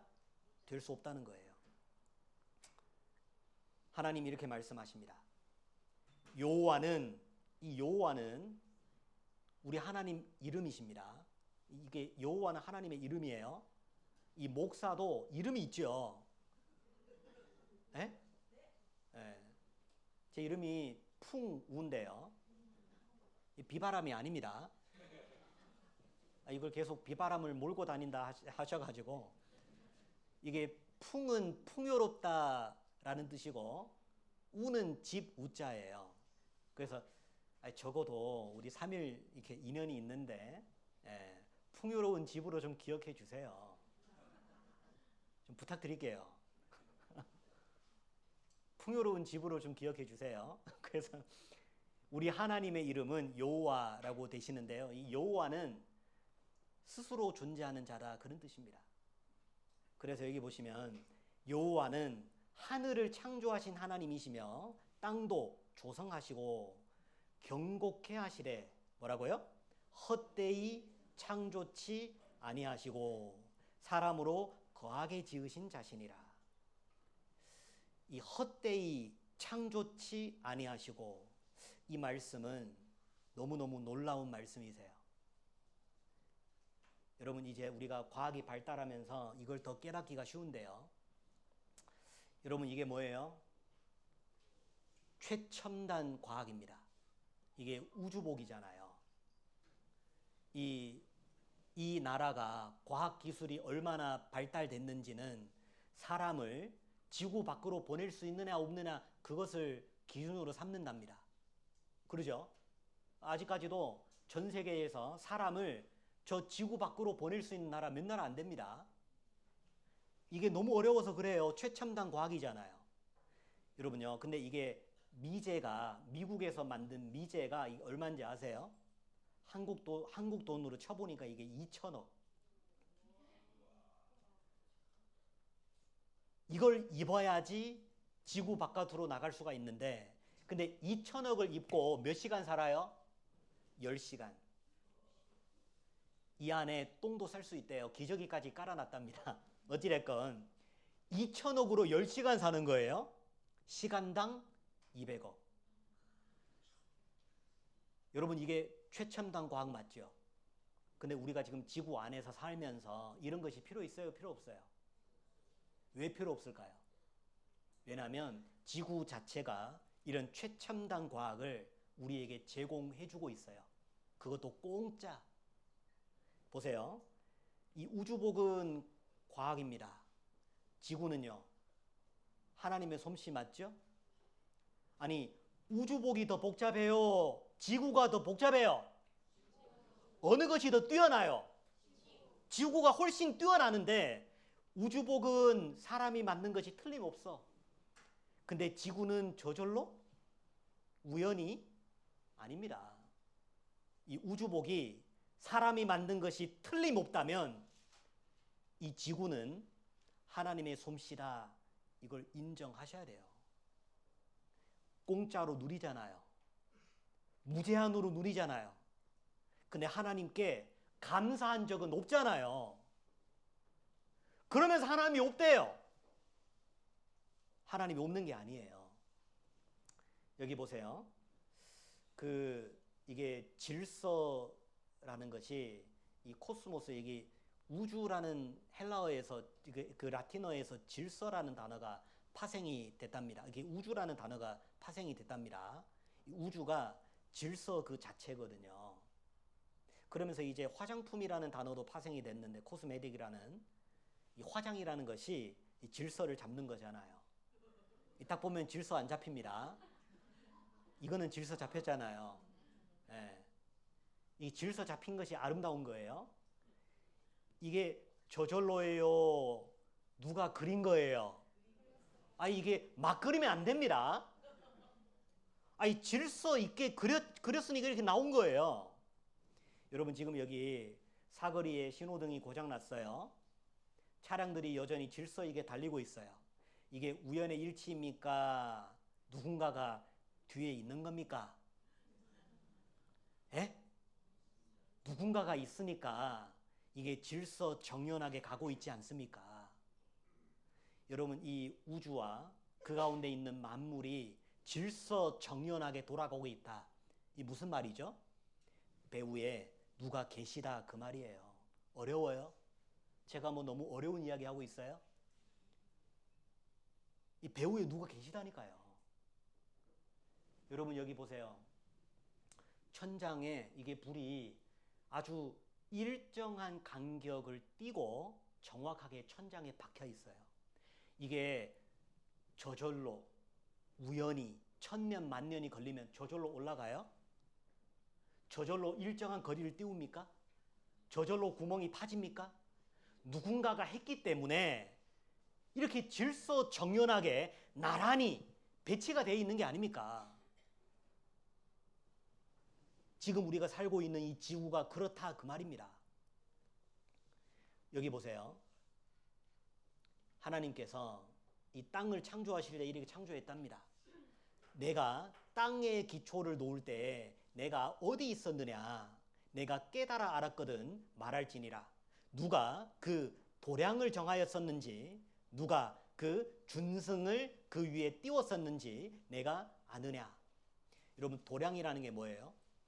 도량이라는 것은 길이와 부피를 재는 단위예요. 그러니까 하나님이 지구를 만들 때 얼마만큼 길어야 되고, 어느 정도 부피가 나가야 되고, 어느 정도 커야 되고, 이걸 하나님이 쟀을까요? 안 쟀을까요? 정확한 치수에 맞게 만들었다, 그 말이잖아요. 누가, 이게 도량이잖아요. 길이와 부피예요. 누가 그 준승을 띄웠느냐? 하나님이 정확히 쟀다, 그 말입니다. 여러분, 이게 뭐예요? 이게 태양이고, 이게 달이고, 이게 지구입니다. 근데 지금 과학자들이 밝혀낸 건데요. 태양의 지름은 달의 몇 배라고요? 400배. 그리고요, 태양의 거리는 지구의 달의 거리와 몇 배예요? 정확히 400배. 이게 아마 지금 무슨 말 하는지 잘 모를 거예요. 이 400배 이 사이즈가 정확하기 때문에 이제 달이 정확히 태양을 가립니다. 이걸 뭐라고 그러냐면 이걸 일식이다, 그렇게 천문학자들이 이름을 붙인 거예요. 달이 태양을 먹어버리는 거예요. 정확하게 태양을 가리게 되는 겁니다. 이게 일식입니다. 여러분요, 어떻게 하면 이렇게 정확하게 가려질까요? 정확하게 가려지는 것은 치수를 정확히 쟀다는 말 아닙니까? 여기 보세요. its exact size is such that it gives us total eclipses. Its disk exactly covers the sun. And the chances of that occurring are so literally astronomically small. It's very disturbing. The sun's diameter is 400 times greater than the moon. And coincidentally, the sun also happens to be nearly precisely 400 times further away. This is the reason that the sun and the moon appear the same size in the Earth's sky, and why we on Earth can experience eclipses of the sun. It's just perfectly in that orbit to eclipse our sun. The odds of the moon being in that orbit accidentally are a zillion to 1. 이렇게 정확하게 가려지는 것은 뭐라고요? 이건 0%다. 이거는 불가능하다. 하나님은 해와 달과 지구 정확히 잰 겁니다. 여기 보세요. 하나님 말씀하시기를 하나님이 두 큰 광명을 만드사. 큰 광명 뭐라고요? 이게 태양이죠? 큰 광명으로 낮을 주관하게 하시고 작은 광명으로 밤을 주관하게 하시며, 작은 광명은 달이죠. 정확합니다. 한 번 더 볼까요? 정확해요. 정확히 가려집니다. 여러분 이게 저절로예요? 정확히 잰 거예요? 정확히 쟀다니까요. 그러니까 하나님께서 도량을 누가 정했느냐? 누가 이 도량을 정했느냐? 하나님이 정한 겁니다. 그리고 하나님께서 말씀하시기를, 이것도 같이 한번 읽어보겠습니다. 해는 그 방에서 나오는 신랑과 같고 그 길을 달리기 기뻐하는 장사 같아서. 이 하나님이 말하는 이 해는 선입니다. 선. 이게 태양입니다. 태양이 지금 뭐 하고 있다고요? 달려간다. 가만히 있지 않는데요. 태양이 달려가고 있는데 어떤 모습으로 달리냐면 초속 얼마만큼? 230km. 초속 230km입니다. 아주 미친 듯이 달려가고 있는데 더 재미있는 것은 혼자 가요? 이 동생들 데리고 가요? 가족 식구들 데려가요? 혼자 가요? 데려가는 거예요. 누구를 데려가죠? 지구, 달 이렇게 데려간다니까요. 혼자 막 달린 게 아니라 우리가 지금 태양의 힘에 이끌려서 우주 여행을 하고 있는 중이라니까요. 여러분 제가 물어볼게요. 이게 저절로입니까? 하나님이 만드신 겁니까? 저절로가 아니라니까요. 그래서 이것만 살피려면 이게 시간이 부족하거든요. 이게 너무 성경에요. 이런 말씀들이 너무 많아요. 저절로 우연히 결코 아닙니다. 그래서 여기 보시면 이 과학적인 발견들이 있죠. 뭐 지구는 둥글다. 해와 달, 지구는 아주 정확한 일치가 있다. 이 과학자들은 수천 년 후에 발견이 됐는데, 근데 이 말씀들은 성경에 옛날 옛적에 이미 다 기록해놨다는 거예요. 그러면 누가 이 과학이 발달되지는 않은 그 호랑이 담배 피우는 시절에 누가 이것을 미리 누가 이걸 써놨을까요? 사람의 생각으로 결코 기록할 수 없다는 겁니다. 사람이 이걸 기록할 수가 없는 거예요. 그리고 여기 또 보시면 하나님께서 창세기 1장에 보면 하나님이 가라사대 땅은 풀과 씨 맺는 채소와 각기 종류대로 씨 가진 열매 맺는 과목을 내라. 종류대로. 하나님께서 계속 종류대로라고 강조하는데 하나님은 풀도 지으셨고 채소도 지으셨다. 여러분요, 제가 한번 물어볼게요. 풀하고 채소 뭐가 달라요? 이 풀은요, 가축을 위한 풀입니다. 채소는요, 사람을 위한 채소예요. 하나님은 정확하시죠? 풀은 누구에게? 가축들에게. 채소는 사람에게. 그러니까 풀의 종류가 많아요? 채소 종류가 많아요? 채소 종류가 얼마나 많은지요? 여러분 이게 배추입니다. 이게 야채들이잖아요. 야채들을 만들어서 이제 샐러드가 나오는 겁니다. 여러분 배추 종류가 우리가 아는 종류만 해서 20종류 이상이래요. 이거는 무 종류죠. 세상에 무가 이렇게 많다는 거 몰랐어요. 이게 고추, 이건 양파, 그리고요 이건 뭐예요? 브로콜리. 예, 이게 지중해 브로콜리까지 있어요. 이렇게 브로콜리도 가지각색이더라고요. 이건 뭐예요? 토마토. 이게 이탈리아에서 먹을 수 있는 토마토 종류가 300종이랍니다. 근데 전 세계 토마토 종류가 9,000종이 넘는데요. 이걸 누구한테 먹으라고요? 짐승이에요? 사람이에요? 그러니까 이런 것만 봐도 지구는 사람을 위해서 창조한 거예요. 짐승들은 맨날 풀만 뜯어 먹잖아요. 사람은 이렇게 많은 걸 먹을 수 있다니까요. 그리고 이게 한국 오면은 이 나물들이 많아요. 산나물들이 많죠. 제가 잘 모르는 나물들도 많아요. 이렇게 나물들이 많다는 거 누구 먹으라고요? 사람 먹으라고. 그러죠? 사람 먹으라고 이렇게 나물들이 많아요. 몰라도 괜찮아요. 예. 잘 먹으면 되지 뭐, 그러죠? 무쳐서 먹든 삶아서 먹든 데쳐서 먹든 그냥 잘 먹으면 돼요. 과일도 얼마나 많아요? 봄 과일, 그러죠? 여름 과일, 가을 과일, 겨울 과일. 와, 이 과일도 누구를 위해서 준비했을까요? 사람을 위해서. 하나님은 사람을 그만큼 사랑한다 그 말입니다. 여러분요, 이 식물들, 동물들 결코 우연히 될 수가 없는 거예요. 여기 잠깐 보시면 여호와여 주의 하신 일이 어찌 그리 많은지요. 주께서 지혜로 저희를 다 지으셨으니 주의 부요가 땅에 가득하나이다. 이 모든 것을 주님께서 친히 창조하신 겁니다. 마찬가지로 이 동물들도 마찬가지죠. 여러분 보세요. 이게 사람이 손으로 만든 겁니다. 종이접기 대회에 나가서 상 받은 작품들이에요. 이게 가짜 닭이잖아요. 가짜 코끼리, 가짜 여우, 이 가짜 독수리 저절로 우연히 만들어졌을까요? 사람이 만든 것일까요? 사람이 만든 거죠. 그러면 진짜 닭은요? 진짜 독수리는요?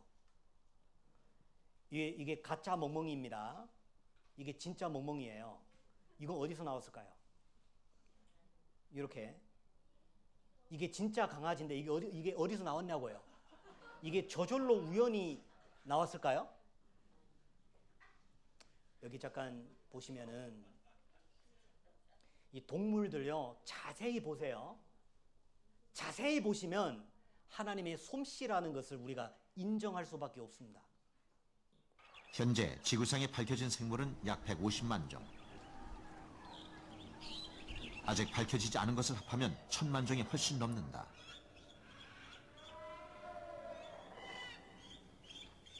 수많은 종이 있는 것도 놀랍지만 더욱 놀라운 점은 그들 하나하나가 환경에 가장 알맞게 되어 있다는 점이다.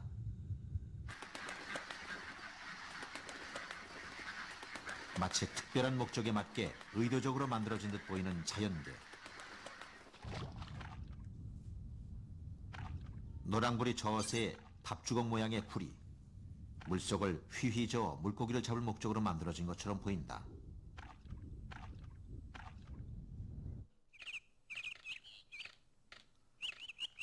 단단한 나무에 구멍을 뚫어 벌레를 잡는 딱따구리의 불이 사람이 만든 도구인 정과 망치를 생각나게 한다. 누군가 나무에 구멍을 뚫는 목적에 맞게 녀석의 부리를 만들었다는 생각을 하게 한다. 고기를 찢어먹는 독수리의 부리,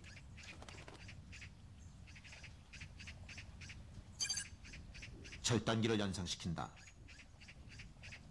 절단기 같은 커다란 부리와 먹이를 단단히 움켜쥘 수 있는 갈고리 같은 팔톱. 독수리는 다른 동물을 사냥하는 목적에 맞도록 설계됐다는 생각을 하게 한다. 이게 의도적이고 자기 삶의 방식에 맞게 설계가 되어 있는 거예요. 이 딱따구리 보세요. 딱따구리가 1분에 수천 번 쪼는 겁니다. 근데 기적적으로 이게 뇌 손상이 없는 겁니다.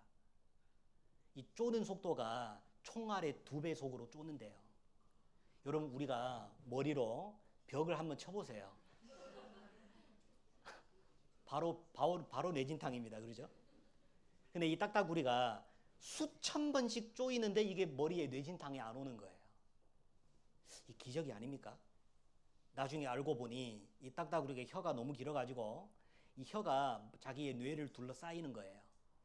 이게 보호막 역할을 하고 안전벨트와 같이 자기를 보호시킨다 그 말입니다. 그러니까 아무리 쪼이고 해도 뇌진탕이 안 오는 겁니다. 신기하지 않습니까? 그래서 총알의 2배속으로 쪼이지만은 아무 문제가 없는 거예요. 이 과학자들도 이게 경탄을 할 수밖에 없는 겁니다. 너무너무 경이롭거든요. 여기도 보세요. 이게 새가요, 둥지를 짓는 기술이 얼마나 좋은지 보세요. 이게 새 대가리라고 하잖아요. 이게 새 머리에 이런 지혜가 나온다는 것은 이건 놀라운 거예요. 보세요. 무려 백상이 같이 사는 새가 있으면 자기들이 알아서 거대 아파트를 짓는데 가로 6m, 세로 3m, 전봇대도 무너질 사이즈. 근데 여기서 끝이 아닌 그 둥지가 100년 넘게 유지된 경우도 있고 협력 안 하면 집단에서 쫓겨나기도 한대. 진짜 대박인 건 뭔지 알아? 다른 새들이 몰래 들어와서 같이 산다는 거. 맹금류도 같이 있음 크크크. 심지어 도마뱀도 경고음 듣고 슬쩍 피하대. 근데 이런 거 좀 재밌지 않아? 그러니까 이 새 둥지가 길어서 100년까지 안 무너지는 거예요. 아니, 새 둥지가요, 여러분 신문에 보면 태풍이 지나가서 사람이 짓는 이게 집이 날아가고 막 난리가 나는데 새 둥지는 까딱 없는 거예요. 까딱 안 하는 겁니다. 이게 새 머리에서 그렇게 튼튼한 둥지가 나올 수 있어요? 아니, 사람이 만든 아파트도 무너지는데 100년 넘게 유지하는 새 둥지가 있어요. 여기 보세요. 이거 더 재밌어요.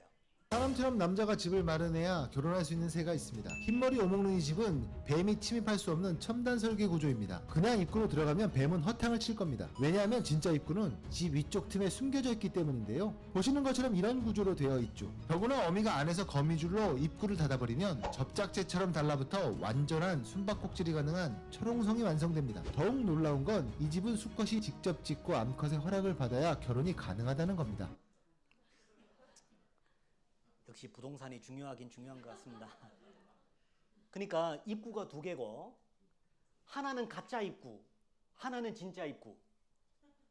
진짜 입구는 자기 머리로 살짝 이렇게 딱 하면은 진짜 입구를 딱 닫혀가지고 깜짝같이 없어져요. 이게 새 머리에서 이게 나온다 생각하십니까? 여기 보시면 한번 제가 읽겠습니다. 이제 모든 짐승에게 물어보라. 그것들이 내게 가르치리라. 공중의 새에게 물어보라. 그것들이 또한 내게 고하리라. 땅에게 말하라. 내게 가르치리라. 바다의 고기도 내게 설명하리라. 이것들 중에 어느 것이 여호와의 손이 이를 행하신 줄을 알지 못하랴. 생명들의 혼과 인생들의 영이 다 그의 손에 있느니라. 짐승들에게 물어보라. 자세하게 유심하게 살펴보라 그 말입니다. 저절로 오겠냐? 저절로 아닙니다. 여기 보세요.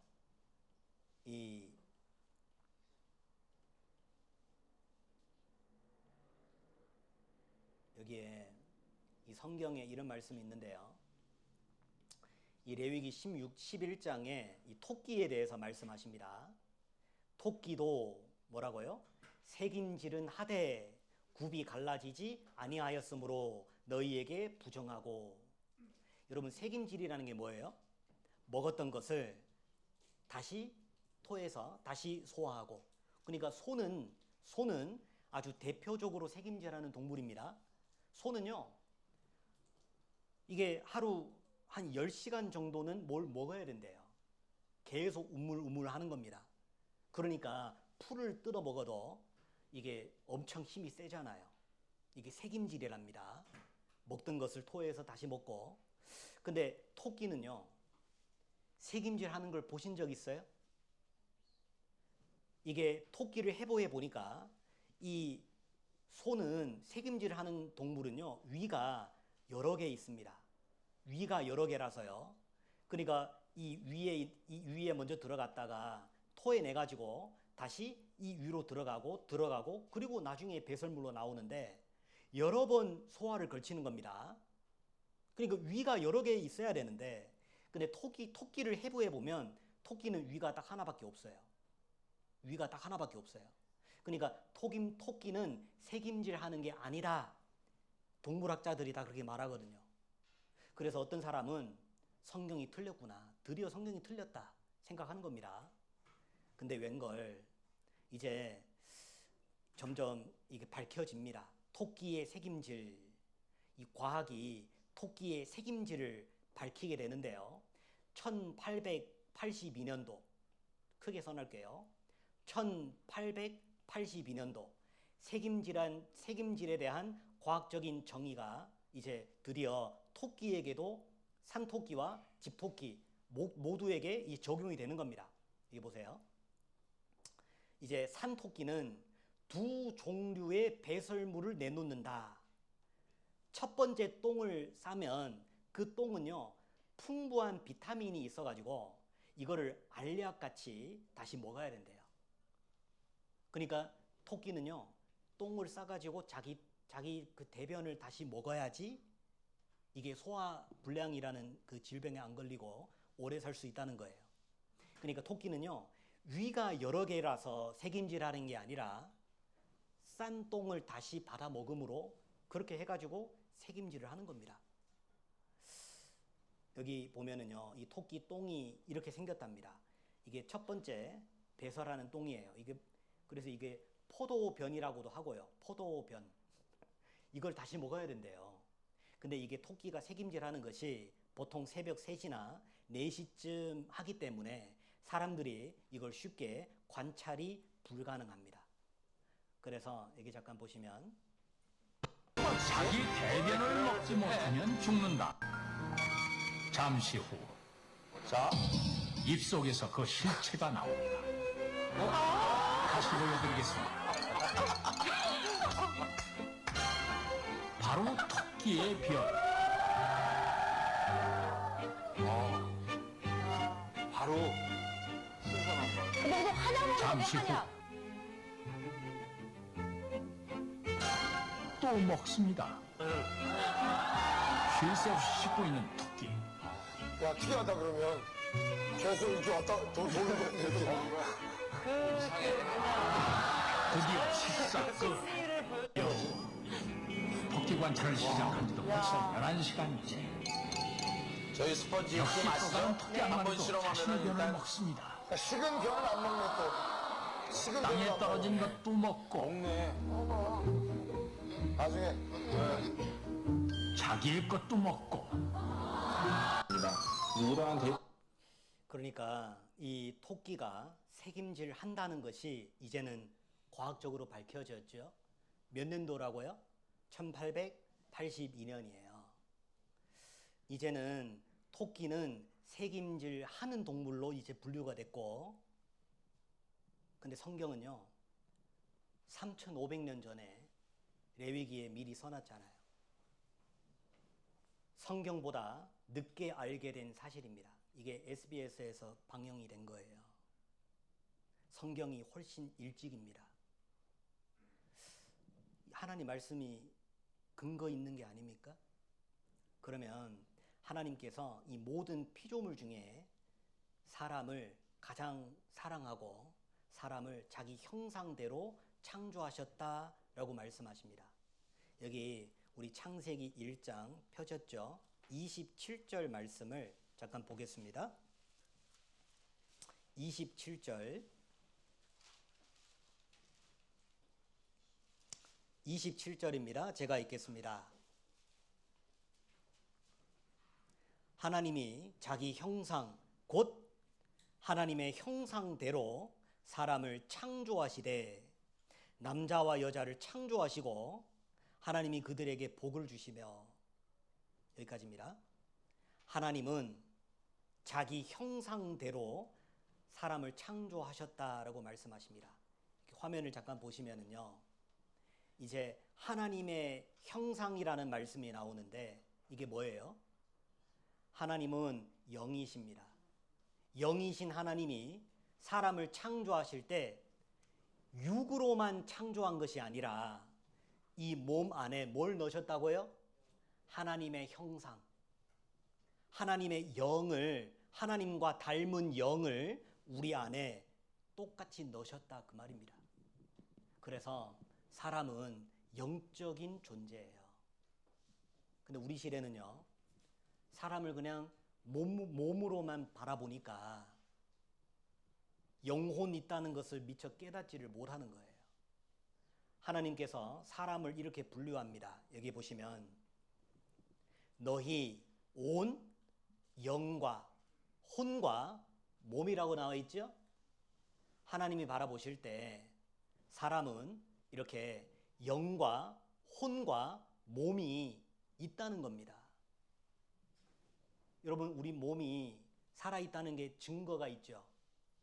배고파요. 먹고 싶어요. 이 몸의 욕구가 살아있죠. 죽은 사람 봐요. 먹을 걸 줘도 안 먹어요. 이 몸의 욕구가 살아있다는 것이 몸이 살아있다는 증거예요. 그러면 우리가 혼이 있다는 것은 혼의 욕구가 있다는 거예요. 우리가 호기심이 있죠.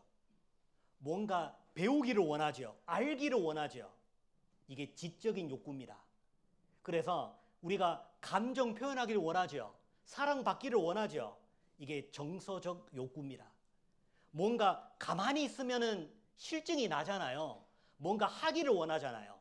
의지적 욕구입니다. 이게 뭐냐면 혼의 욕구예요. 배우기를 원하고, 감정을 주고받기를 원하고, 뭔가 일하기를 원하고, 가만히 못 있어요.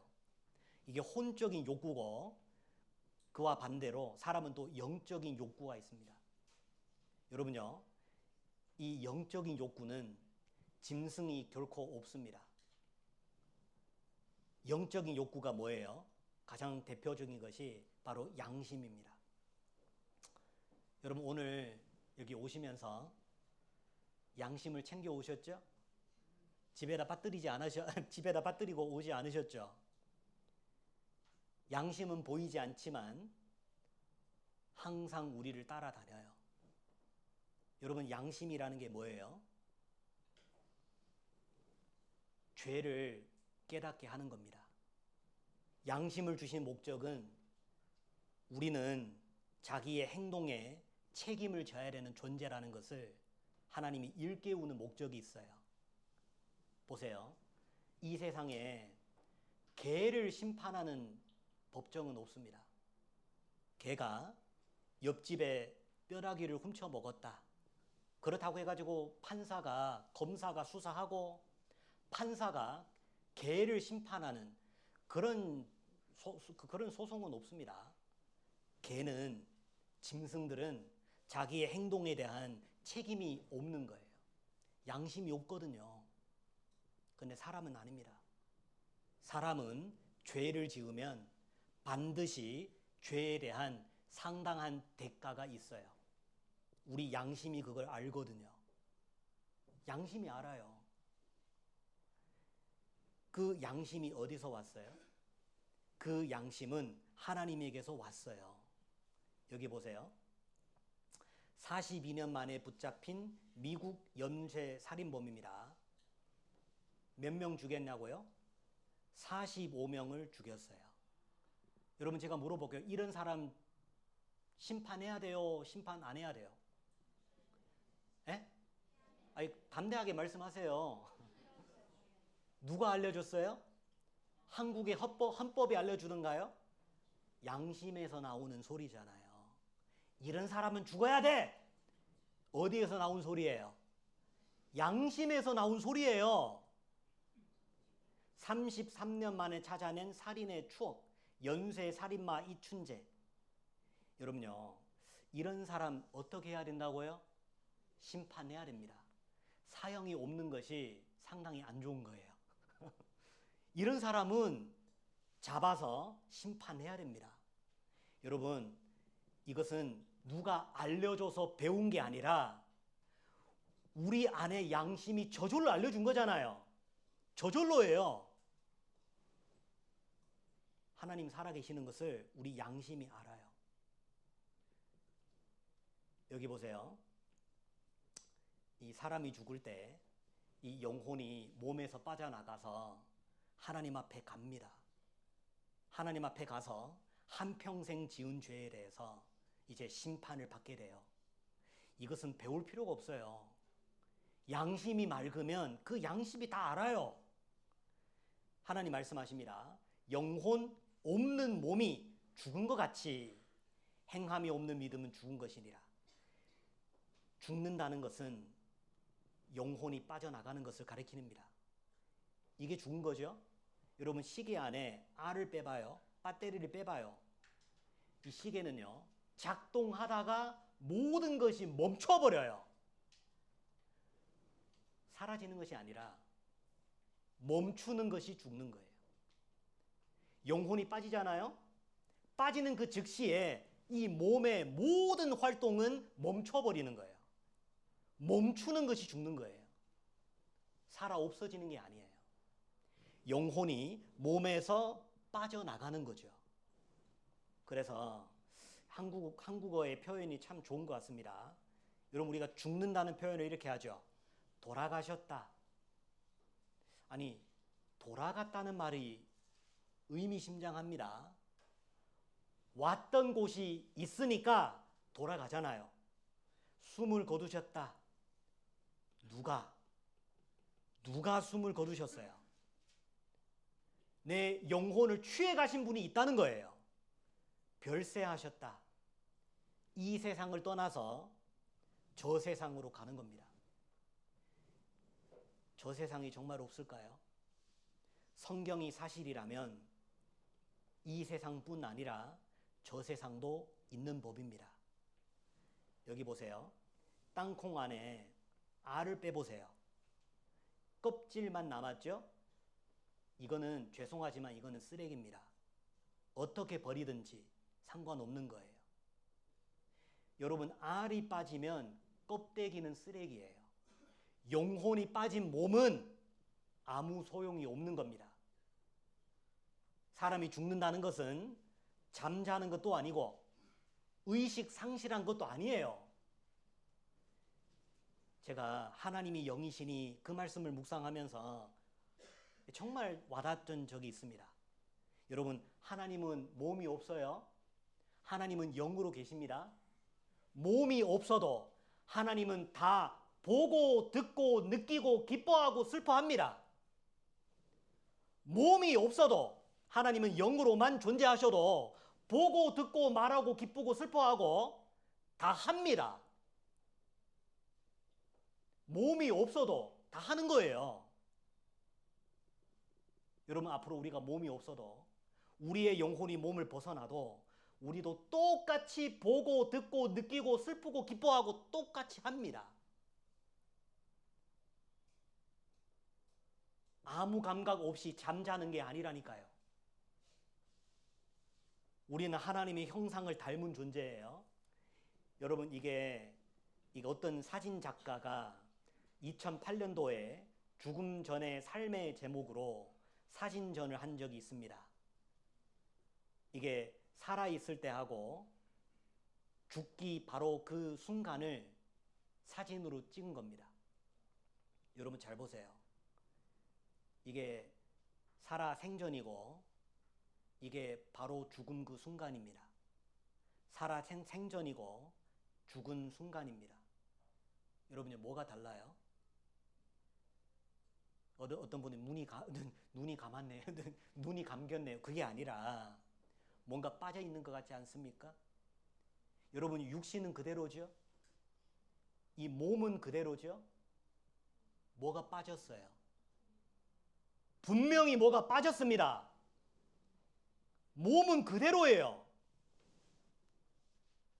여러분, 죽는다는 것은 영혼이 몸에서 빠져나가는 것을 가리키면서 이 영혼이 이제 하나님 앞으로 갑니다. 그래서 여기 보시면 예수님께서 죽은 자를 살리신 적이 있는데 이 아이의 손을 잡고 불러서 가라사대 아이야 일어나라 하시니 그 영이 돌아와 아이가 곧 일어나거늘. 이 영이 빠지면 죽는 거고 영이 돌아오면 사는 거예요. 여러분, 사람은요, 그래서 이 영혼이라는 것이 반드시 있습니다. 여기 잠깐 보겠습니다. 이게 사람들이 이게 죽었다가 다시 살아난 사람들을 가리켜서 이걸 임사체험이라고 합니다. 죽었다가 몇 시간 뒤에 살아난 사람들이 그렇게 많대요. 통계에 의하면 얼마 정도 되냐면 1992년에 1997년 이 5년 사이에 미국 한 나라에서만 이제 1,500만 명이 죽었다가 다시 살아나는 그 경험을 하게 됩니다. 그러면 그 사람들이 무엇을 경험했을까요? 그 사람들이요, 자기 영혼이 몸에서 빠져나와서 붕붕 떠다니면서 주변 사람들을 살피고 심지어 저 위층에 올라가서 위층에 있는 테니스화까지 본 것을 깨어나서 증언을 하는 겁니다. 이것이요, 한두 사람의 증언이 아니라 여기 보세요. 이게 심장병 박사입니다. 레이몬드 무디 박사님인데 이제 150명 심장병에 걸려서 죽었다가 살아난 사람들을 취재해가지고 만든 책이에요. 여러분, 150명이라면 꽤 많은 사람 아닙니까? 근데 놀랍게도 그들이 공통적인 발언을 한다 그 말입니다. 공통된 발언을 한다 그 말입니다. 이 책은요, To Hell and Back, 지옥에 갔다가 다시 돌아왔다. 지옥에 갔다가 다시 돌아온 거예요. 미국 테네스주 다니아 그나스틱 병원의 심장혈관 질환 전문의가 쓴 책인데요. 사후의 세계, 베스트셀러입니다. 이게 모리스 롤링스 박사님인데 이 박사님이 만든 홈페이지를 한번 지금 검색하면 바로 나와요. 검색하는 단어가 NDE 딱 치면 바로 나옵니다. 제가 어제도 올라가 봤는데 7,200명의 증인들이 자기가 이런 경험이 있다는 것을 7,200명입니다. 거기에 다 올려놨어요. 한두 건이 아니라 수많은 사람들이 이걸 경험했다는 얘긴데요. 이걸 잠깐 좀 보겠습니다. 이게 사람이 죽었는데요. 이게 영혼이 빠져나가서 여기 위층에 테니스화 하나 있는 것을 발견했다. 돌아와서 이제 증언을 합니다. 여기 잠깐 보겠습니다.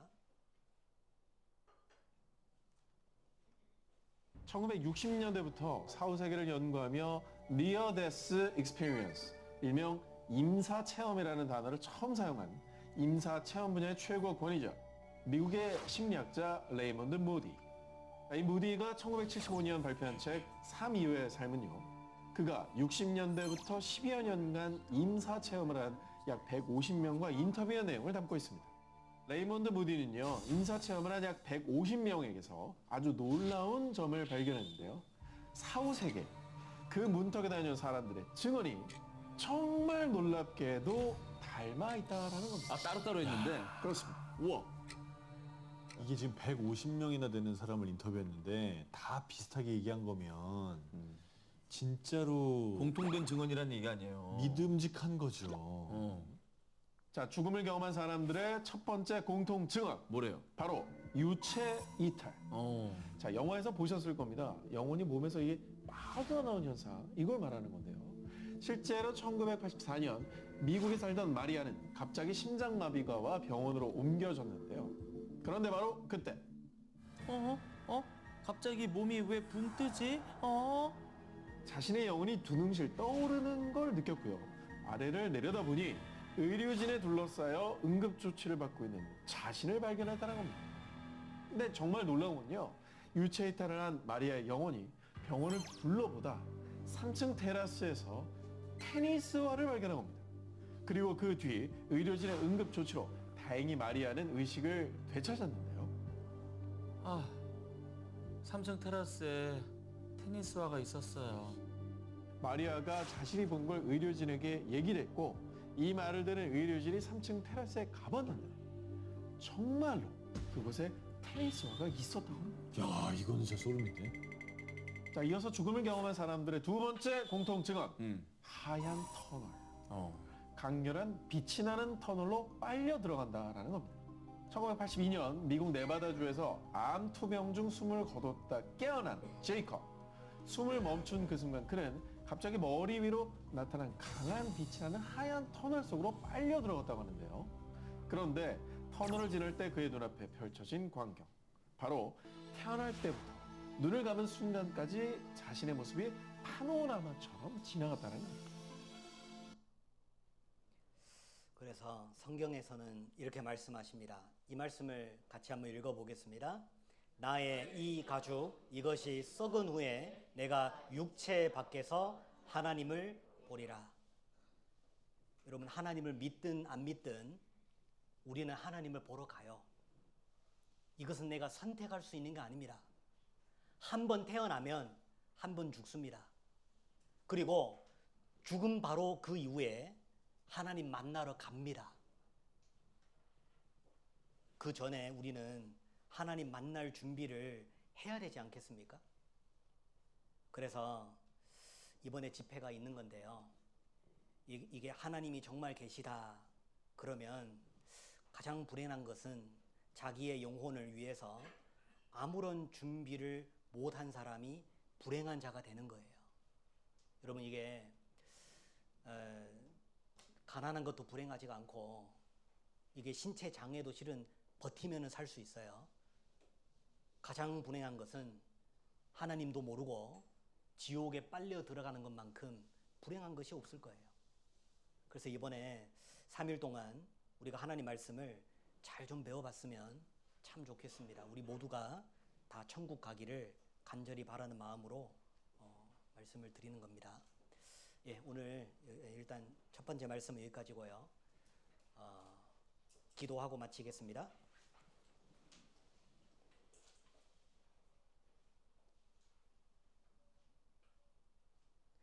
하나님 아버지 감사드립니다.